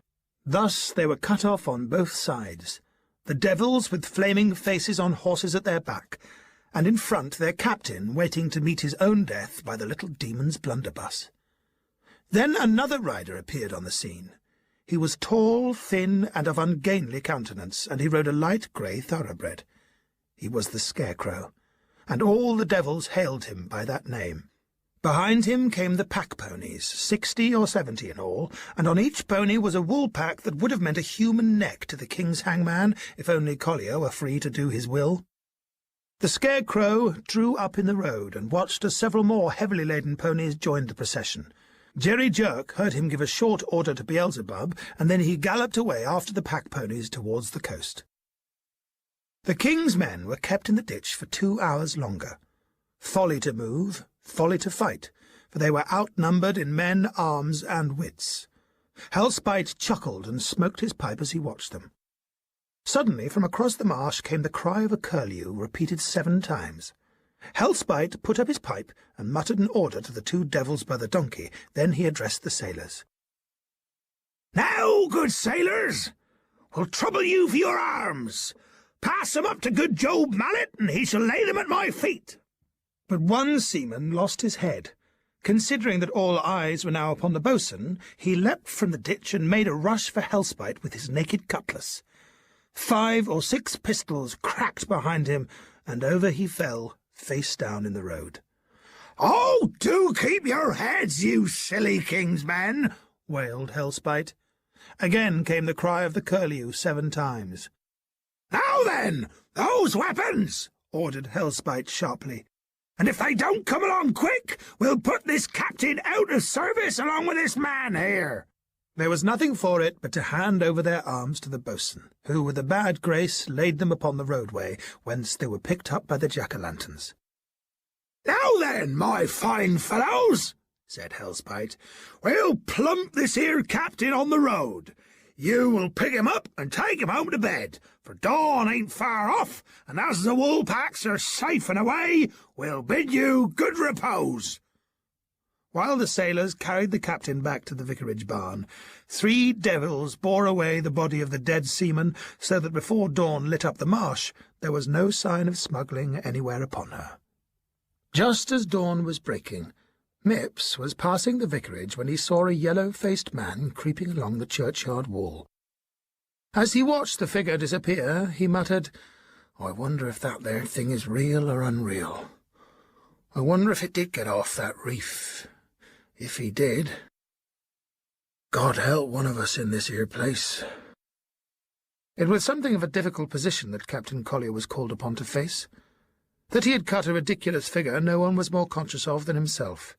But he preserved his dignity in a manner that did credit to the British Navy, as he stood in the barn and addressed his men.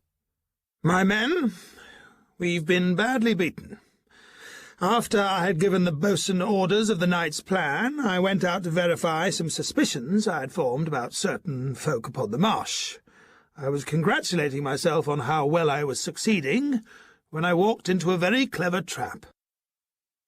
As you saw for yourselves, my captors left me helpless to speak to you or give you a sign, and now a good seaman's life is on my hands.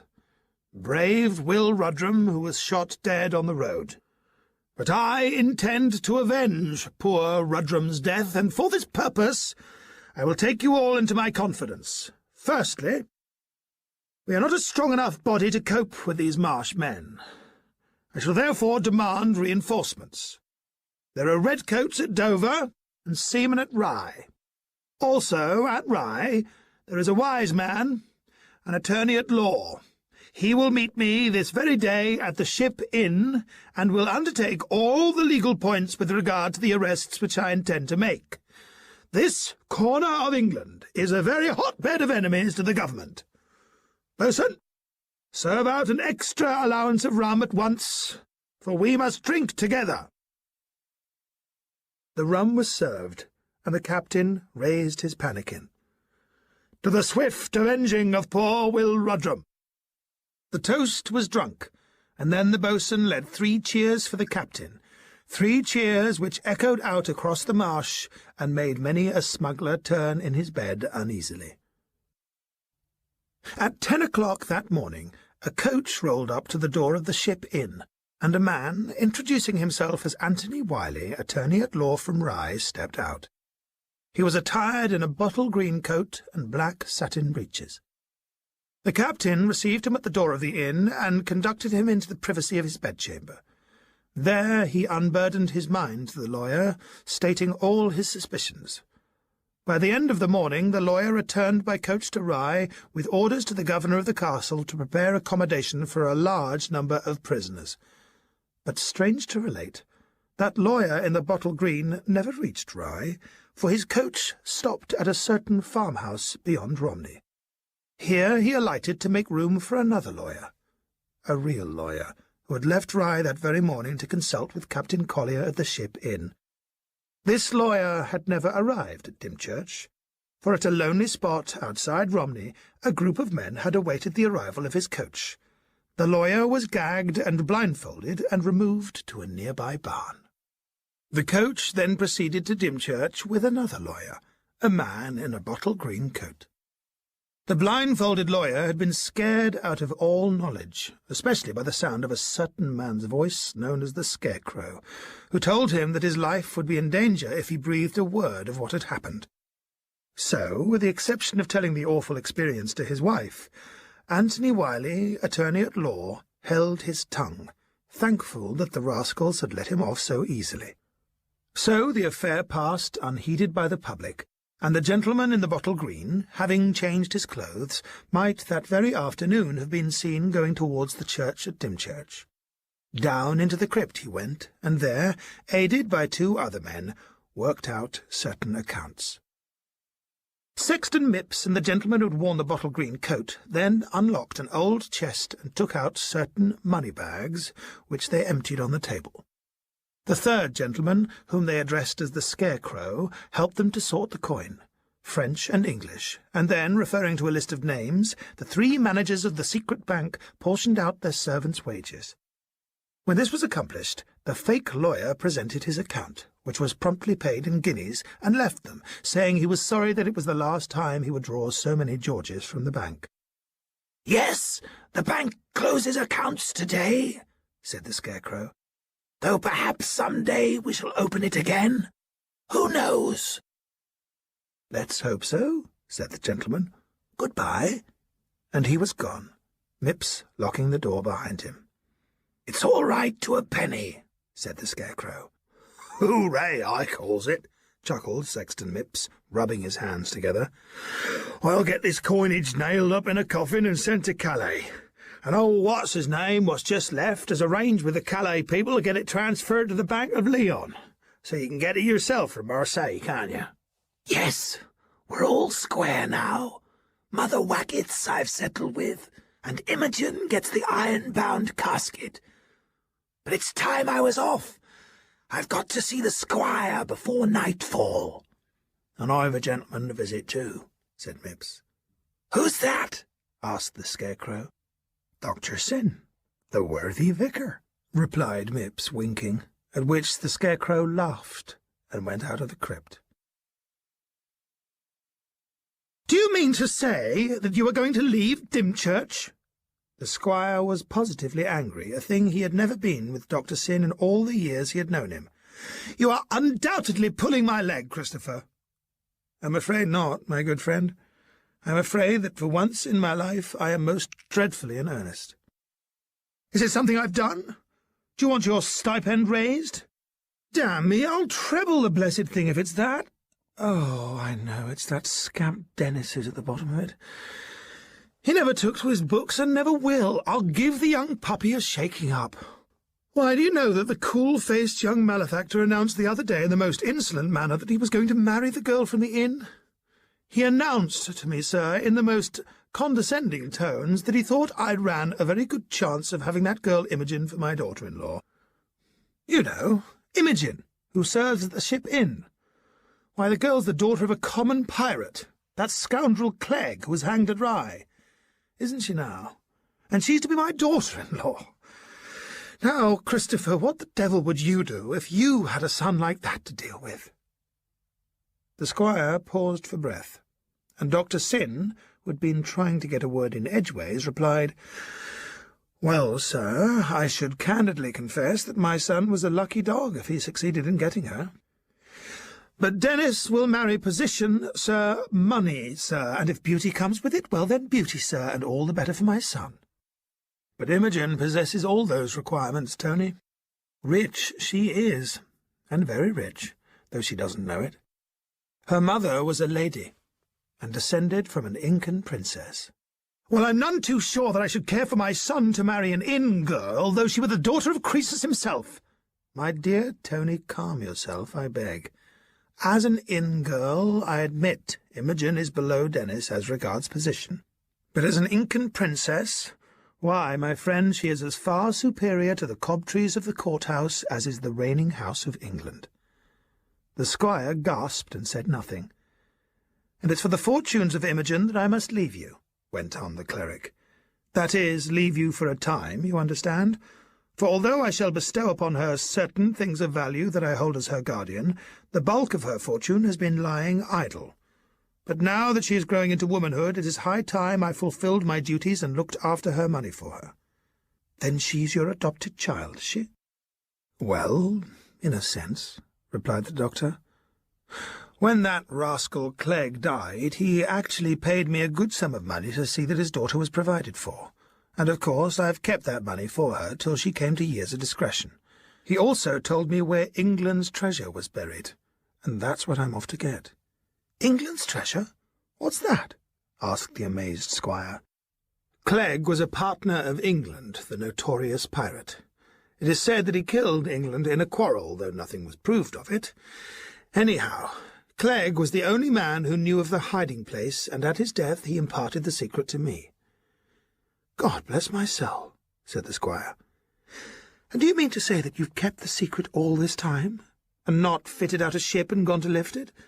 Why, there may be millions out there." "There are," said Dr. Syn. "So this talk of preaching to the heathens is simply balderdash?" "A cloak to hide my real designs." Just then there entered a servant, who announced that the girl from the Ship Inn was outside with a note for the squire. "Ask her to be so kind as to step in," said Sir Anthony, with a touch of deference and awakened interest. Imogen came into the room. Perfectly at ease, she stood there until, with almost regal grace, she accepted the chair that the squire brought forward. "You've brought a note for me, I think, Imogen?" The girl held out a small sealed packet. As the squire opened the letter, he was thinking of the Incan millions, but as he read it, everything was forgotten. "If there's a God in heaven, come down quick and wring this captain's neck!" he cried out. "What is it?" said the vicar. The squire flung the letter on the table. "Read that!" Dr. Syn picked it up and read, "To Sir Anthony Cobtree, the courthouse.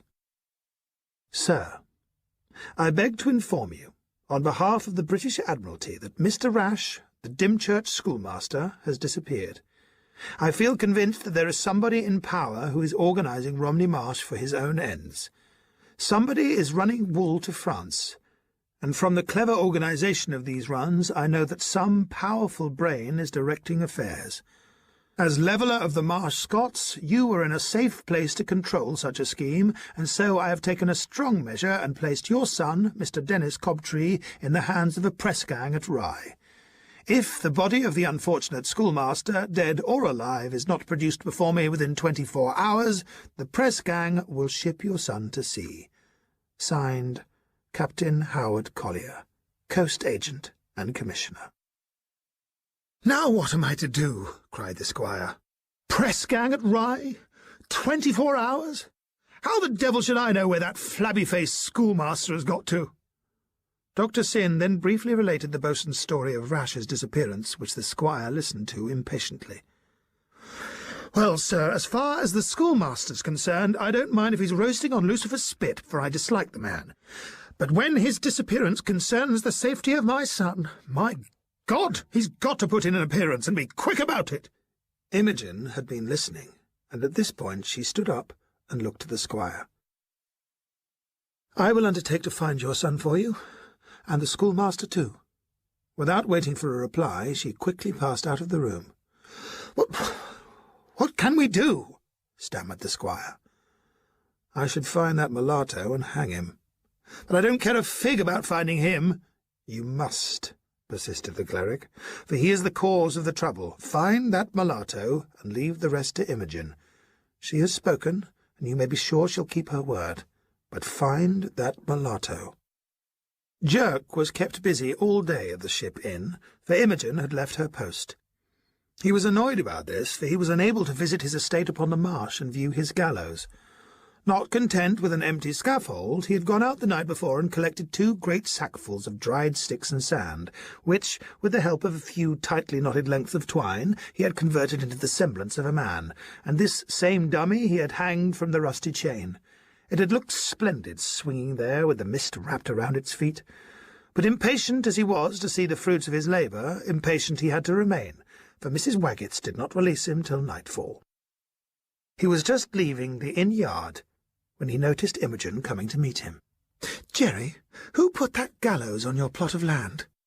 "It's my gallows," answered Jerk proudly. "I paid for it, and Mr. Mipps helped me set it up." "But there's a man hanging on it." At this Jerk slapped his knee with enthusiasm. "That corpse what you've seen a-dangling from my gallows ain't a corpse at all, but sticks, sand, and sacks, what I invented to look like one." "Are you sure, Jerry?" "Come along and see for yourself." So off they set through the churchyard and out over the marsh. Now the mist was so thick that they did not get a far view of Jerk's gallows. Indeed, they had crossed the bridge over the dyke and stood below Gallows Hill before they viewed it at all. But as soon as they did, Jerry sprang forward, crying, "Who's been messing with my bag of sticks?" The sacking had been torn, and from the split appeared a hand. Jerry seized the hand and pulled. The rusty chain squeaked, one of the links gave, and the ghastly fruit of the gallows fell to the ground. Imogen gave a cry. The sacking had split open in the fall, and from the fragments of scattered debris the dead face of Rash looked up with eyes that stared from the blood-streaked flesh. For minutes Jerry and Imogen did not speak. They just stared in horror. Then the girl remembered something which brought her back to consciousness. "Jerry, you must return to the village. Go to the courthouse and report what we found to the squire, and tell him that Imogen has gone to keep the rest of her promise." Jerry got her to repeat the sentence, and he watched her leap the dyke and disappear into the mist. Then from behind the scaffold stepped the captain. "You'll do nothing of the kind, pot-boy," he said, seizing Jerk's arm. "We're going back to the village to make an experiment." As they stumbled across the marsh, the wind got up offshore, scattering the mists. Half an hour later, as the captain and hangman Jerk approached the vicarage, a small fishing boat raced before the screaming winds towards Dungeness, and with a firm hand grasping the tiller and a heart beating high stood Imogen, fighting the cruel sea to keep her word. Jerk and the captain entered the vicarage and found the bo'sun roasting chestnuts on the kitchen fire. There was another man there with his back to them, and by his black clothes and scholarly stoop Jerry recognized the vicar. But then an astonishing thing happened.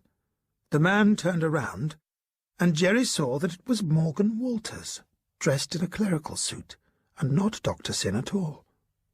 Morgan Walters looked uncomfortable when he beheld the captain, but the latter declared he was magnificent, that his black hair, which had been carefully sprinkled by the bo'sun with flour to make it grey, ridiculously resembled the real man.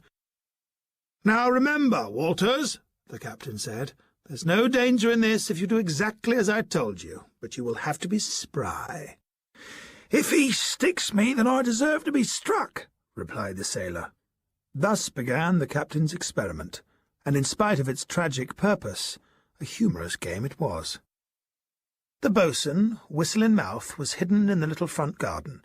The captain and Jerk crouched in a corner of Dr. Syn's sitting-room, of which the window had no view, whilst Morgan Walters, in all points resembling the doctor, sat reading by the fire, sat reading a book with his back to the open window.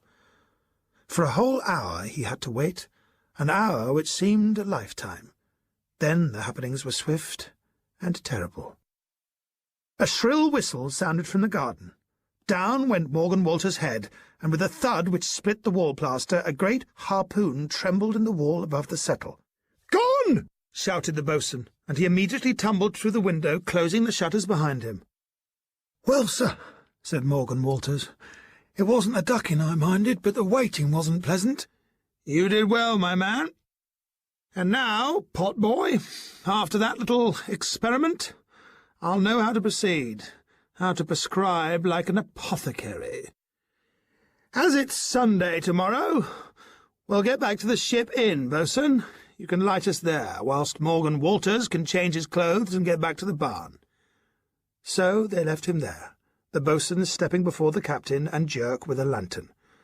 Just before they reached the Ship Inn, a horseman galloped up from the Hythe Road and, saluting, handed the captain a blue paper, which the latter put carefully in his pocket.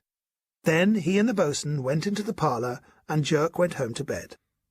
Back in the vicarage, just as Morgan Walters was about to divest himself of his ecclesiastical robes, Mr. Mipps entered with a loaded blunderbuss, and requested him to hold his hands above his head and precede him to the coffin-shop. Dr. Syn slept at the courthouse, for he did not intend to go to the vicarage any more at night. He had a dread of that sitting-room of his. He could still yet see a terrible eye magnified by the bottle-glass of the casement looking in at him from the darkness. No, he had had enough of that room, he told himself, and so he welcomed the squire's invitation to stay at the courthouse. Complaining of tiredness, the doctor went to his room, but the squire sat up late, wondering whether or not Imogen would succeed in rescuing his son, and how in the world she was setting about it. About 2 o'clock in the morning, the squire detected a smell of burning. He went upstairs. The smell seemed to be coming from the room assigned to Dr. Syn, and, thinking his friend was asleep, he put his eye to the keyhole. But the doctor was not asleep. He was standing by the fireplace with a red-hot poker in his hand, his shirt sleeves rolled up, and he was looking at a seared mark upon his forearm. Then he began to whistle under his breath, to whistle that old tune the words of which the squire knew so well. "Here's to the feet that have walked the plank." The squire remembered certain words of Captain Collier. Clegg's one tattoo, the picture of a man walking the plank, executed badly upon his forearm. Good God, was it possible? No. Ridiculous. But an uncanny feeling came over the squire, and he went downstairs quietly, went downstairs to the fire in the library, relit his pipe, and began to think about Dr. Syn. When Sunday morning broke, 2 more strange things had happened. Morgan Walters, for one thing, had disappeared, parson's clothes and all, and Dr. Syn, on going to the vicarage, discovered a new ugly gash in the wall, and felt indeed thankful that he had passed the night at the courthouse. The villagers heard it announced at morning service that in order to undertake a great mission to the heathen, Dr. Syn was leaving Dymchurch that very night, leaving after evensong by fishing lugger, which was timed to pick up a Spanish trader bound for Jamaica. So all that Sunday afternoon they prepared great beacons along the sea wall as far as Littlestone to light and cheer their vicar on his lonely journey. Imogen, meanwhile, had got safely to Rye. By the time that the church bells were ringing for morning service, she had safely pulled her boat onto the beach. She was sorely in need of sleep, but time pressed, and she had much to do. Before leaving Dymchurch, Mrs. Waggetts had provided her with a pistol and a sealed packet. This packet she now examined. It contained 2 papers. It was fortunate indeed that Dr. Syn had taught her to read. One of the papers was a letter of instructions, telling her what to do, and it bore the signature of the Scarecrow. The other letter was addressed to one Anthony Wiley, attorney at law of Watchbell Street in Rye. Sir, we find that we have further need of your help. The son of the Squire of Dymchurch is in the hands of the Rye press gang. We have accordingly dispatched to you one of our messengers, a young woman upon whom no suspicion will fall. You must see to it that you and the girl succeed in rescuing the young man. If the girl returns without him, it will be the worse for you. It will also be the last of you. Signed, the Scarecrow. With this letter tucked away in her breast, in the company of the pistol, Imogen struck out from the beach towards the town.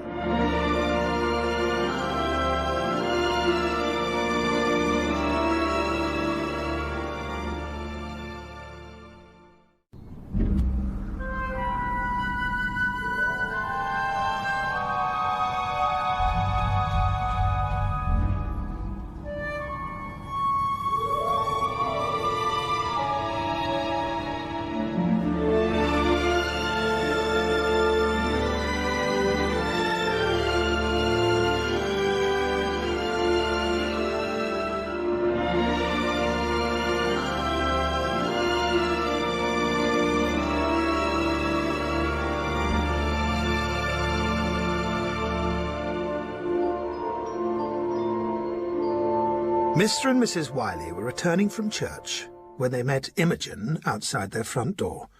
She gave them a profound curtsy. "Lord love you, Mr. Wiley," the old lady exclaimed. "What's the pretty wench bobbing at us for?" "I have come to speak to you, sir, on the most grave business," Imogen said to the lawyer. "To do with one of my cases, I suppose," he said to his wife, for he had no wish that she should suspect him of having dealings with such a handsome wench. With a sigh, he begged Imogen follow him into the house, and led the way into a little breakfast-room. He then stood by the fire and waited her pleasure to address him. Imogen handed him the letter, and as he read it, she drew the pistol from her blouse and held it in the folds of her skirt. "God bless me, but it's monstrous!" the lawyer cried. "Not content with holding up my coat and making me look extremely ridiculous, they now force me, an honest lawyer, to break the very vows I have sworn to defend. It's utterly monstrous. My wife must know of this." And he took a step towards the door. But Imogen levelled the pistol at his head. "If you please, sir, I have orders that you are not to leave my sight until you agree to carry out the Scarecrow's orders." The lawyer looked blankly at the girl, and then sank into his armchair. "I really don't know what to say. How on earth do you suppose that I can get a young man out of the hands of the Rye press gang? They're the most desperate ruffians." The handle of the door turned suddenly, and in burst Mrs. Wiley. "Sakes alive!" she exclaimed, looking at Imogen holding the pistol. "Now tell me, Anthony, what on earth have you been doing to make this handsome girl behave in such a ridiculous fashion?" The lawyer explained, as coherently as possible, the whole situation. But when she heard about the press gang, the old lady clapped her hands together and laughed out loud. "Put the pistol down, my dear," she said to Imogen, "for this little affair is truly a godsend to me." "In whatever way?" cried the amazed lawyer. "Why, who is the head of the press gang, eh?" "Captain Tufton, isn't it?" replied the lawyer. "Exactly. Captain Tufton, that insufferable coxcomb, that obnoxious, scented profligate on whom I shall now be able to pay off old scores." "Old scores, my love?" "La, sir, have you utterly forgotten how he snubbed me at Lady River's card party? How he got that painted Parisian actress to imitate me to my face? Oh, I have long sworn to get even with that young man." "Now, girl," Mrs. Wiley went on, "I'm assuming that you are head over heels in love with this young man that the press gang have taken, eh?"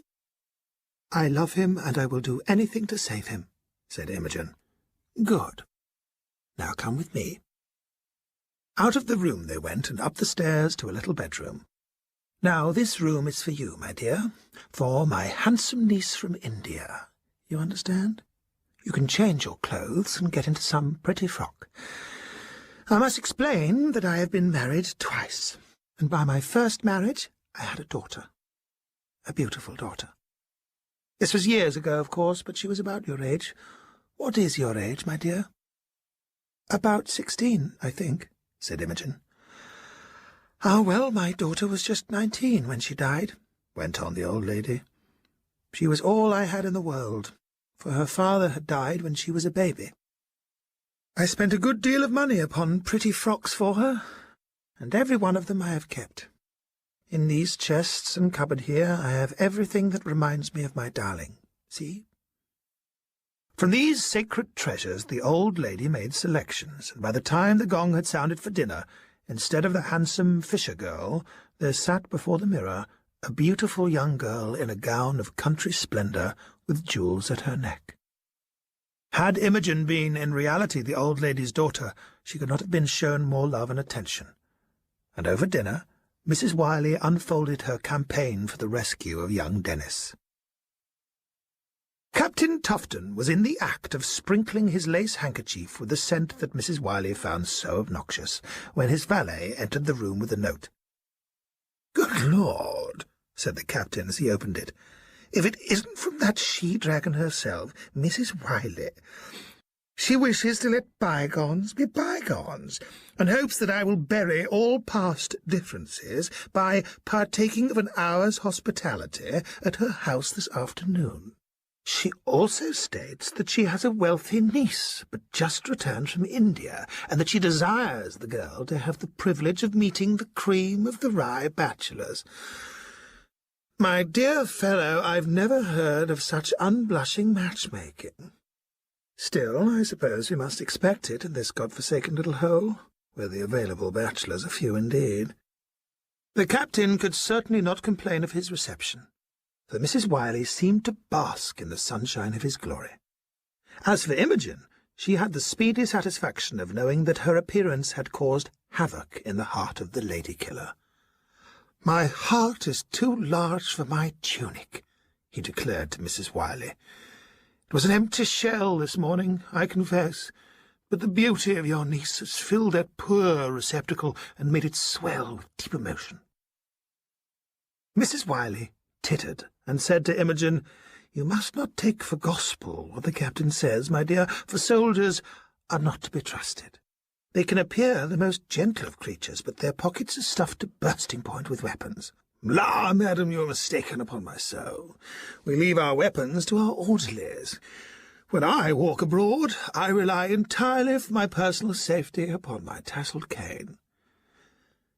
"But it would not be much service against pistols, would it, Captain?" said Mrs. Wiley.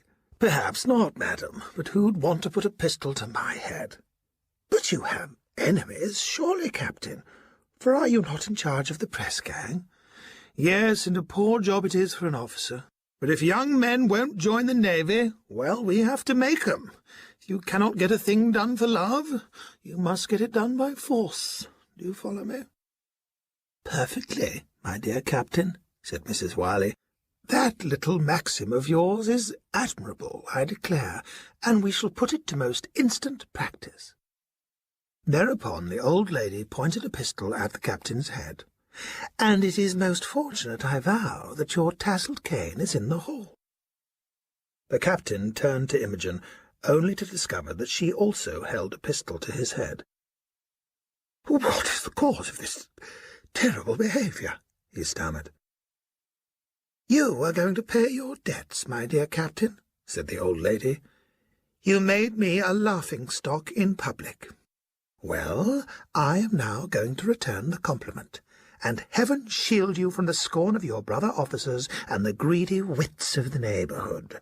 Antony, my dear, get the paper from the desk there."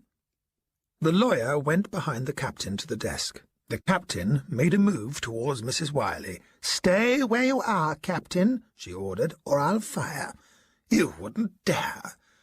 "I can easily contradict you on that score," quickly remarked the old lady, and she pulled the trigger. The captain fell back upon the sofa, his eyes blinded with smoke, and a sharp pricking sensation in his left shoulder. "My God!" he cried. "You've hit me!" "And shall do so again if you give me any more trouble." Then the lawyer set a table before the captain with pen and ink, and requested him to sign a letter. It was addressed to the petty officer in charge of the press gang, and commanded that the young man of the name of Dennis Cobtree should be driven immediately in a hired coach to the house of Anthony Wiley, attorney-at-law, Watchbell Street. Captain Tufton signed his name, indeed he could do nothing else, and a servant was sent off to deliver it to the castle. In about an hour the noise of a coach was heard rattling along the cobblestones, and Anthony Wiley went outside. Seeing that Dennis was safe, the lawyer put a guinea in the hand of the petty officer, who saluted respectfully, and swung off down the street. The old man hurriedly explained the situation to Dennis, and then went in to take Imogen's place as guard over Captain Tufton. So Mrs. Wiley was able to lower her pistol and kiss Imogen good-bye. "Shall I change my clothes or send them back to you?" asked the girl. "Neither, my love," answered the old lady. "For when we have packed this ridiculous soldier back to his place, I am going to see to it that Mr. Wiley draws up legal forms for adopting you, if you raise no objection, and I shall be calling on Sir Anthony himself within the week." An hour later, a boy and girl sat hand in hand in an old coach as it dashed along the Romney Road towards Dymchurch. Never was there such a congregation as upon that night in the old church. The news that Dr. Syn was to leave immediately after the service brought everybody to bid him farewell. Mipps had great difficulty packing them all into the pews. Jerry Jerk perched himself upon the front cover, much to the indignation of the sexton. Right under the pulpit sat Captain Collier, and 2 pews behind him were 6 sailors along with the boatswain. Dr. Syn conducted the service from the top of the 3-decker pulpit, with Mipps below him following in the great prayer-book. Now the doctor, although appearing to be wrapped up heart and soul in the service, had found occasion to notice two things: a blue paper bulging in Captain Collier's pocket, and the swinging lanterns of men outside. Through the window he could see that the church was surrounded by redcoats. But none of these things hindered the service, and at the end the vicar leant over the pulpit and addressed his flock for the last time.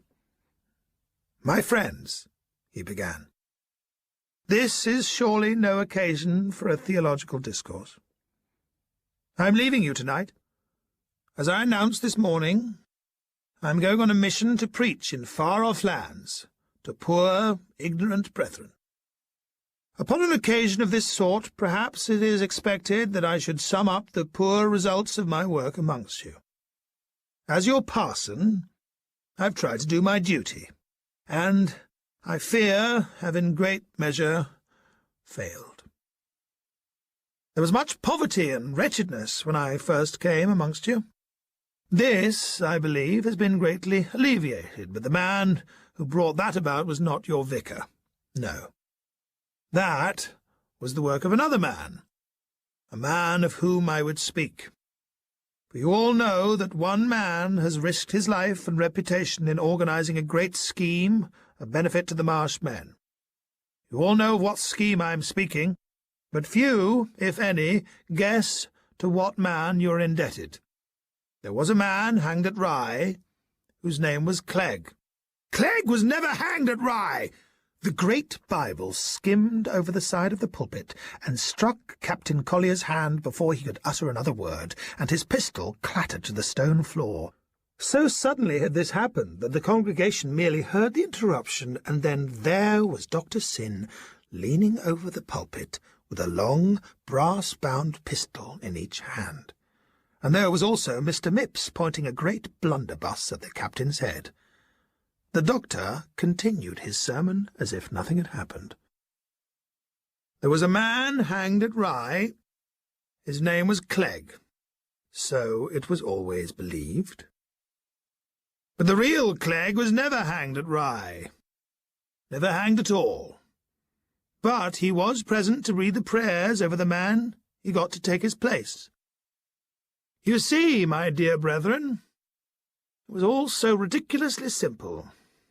The man condemned for the Rye Tavern murder was known to Clegg, and most fortunately for Clegg, the rascal had a daughter that he loved. This girl would have no guardian had the murderer betrayed Clegg, and this is how Clegg saved his life. The murderer confessed to the parson that he was Clegg, and got a public hanging, and a funeral of which a lord might well have been proud.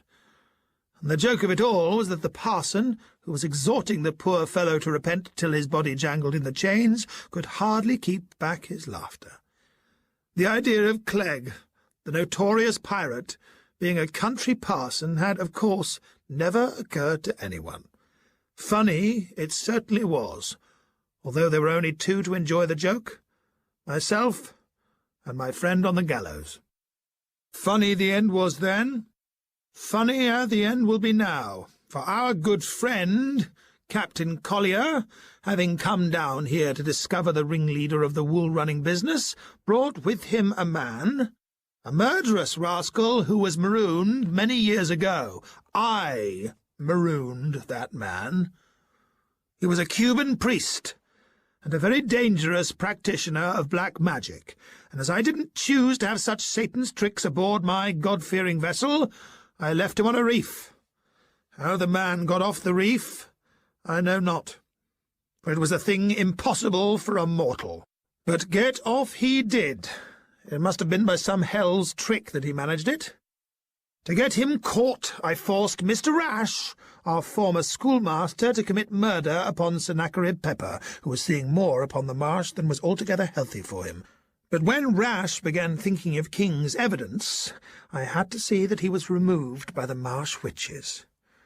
I like you all to know this, because I am something of a vain fellow, and I can never abide people having the laugh of me. And so, my dear friend, Captain Collier, oblige me, like a good fellow, by handing over that blue paper that is sticking out of your pocket with my death written thereon. No, I'll be damned! but Mipps stepped over and snatched the paper and handed it to the doctor. "Thank you," said the parson. "Now, for my farewell, I must tell you that this place is surrounded by redcoats. Every one in this church is in danger if I am caught, and obliged to turn king's evidence to save my life. I should be loath to do such a dirty thing, so you had better persuade our friend the captain to let me go quietly."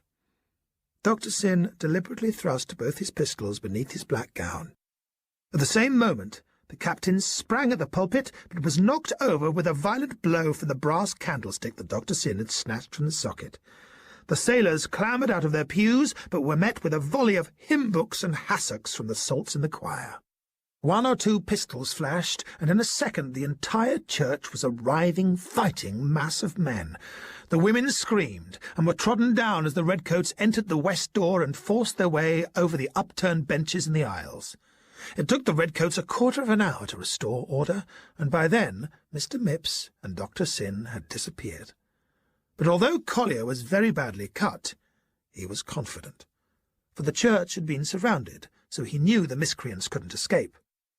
Presently there was a cry from the vestry. "Help!" It was Mipps' voice. Collier rushed to the door. Within the vestry stood Sexton Mipps with a blunderbuss at the head of Dr. Syn, who was crouched in terror at the table.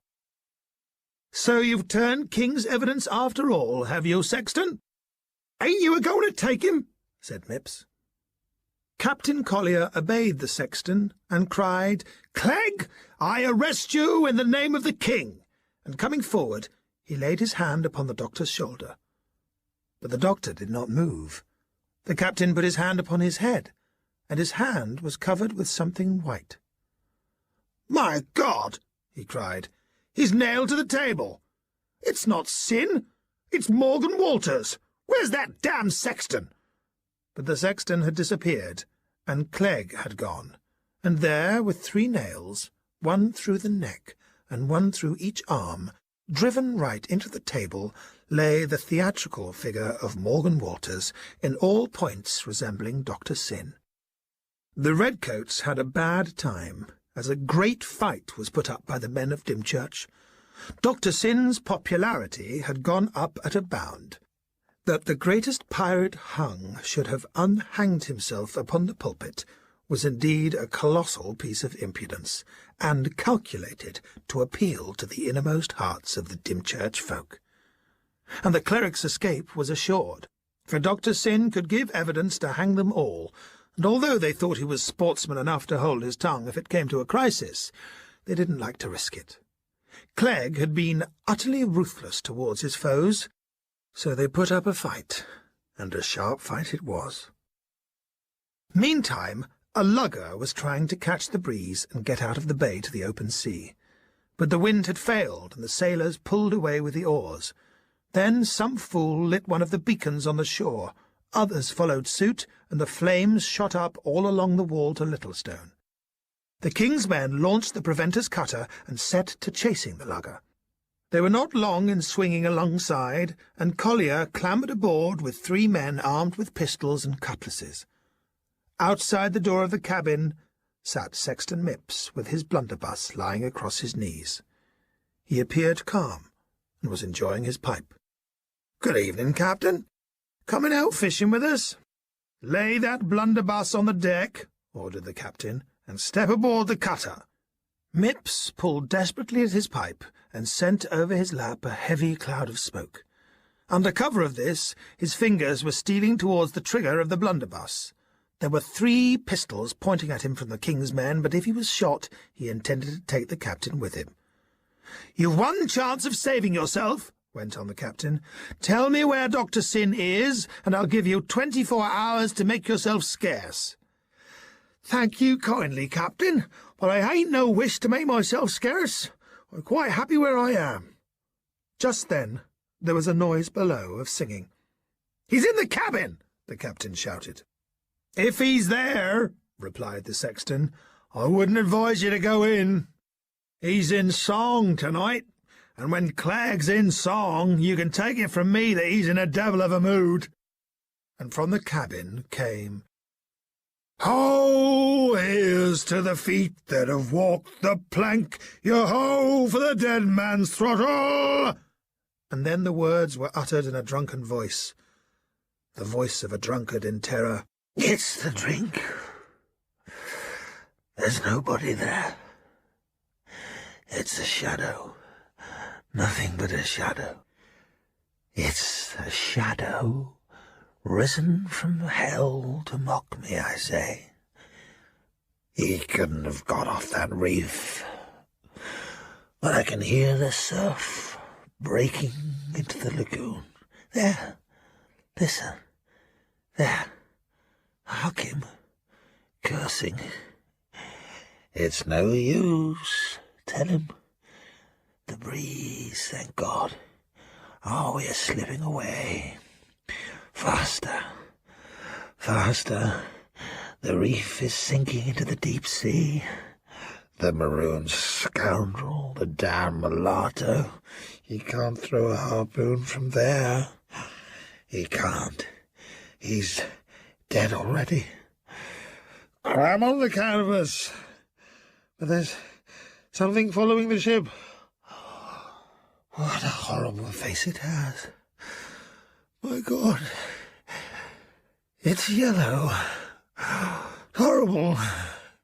It's coming out of the sea. It's creeping over the stern along the deck. No, it isn't him. It's a shadow.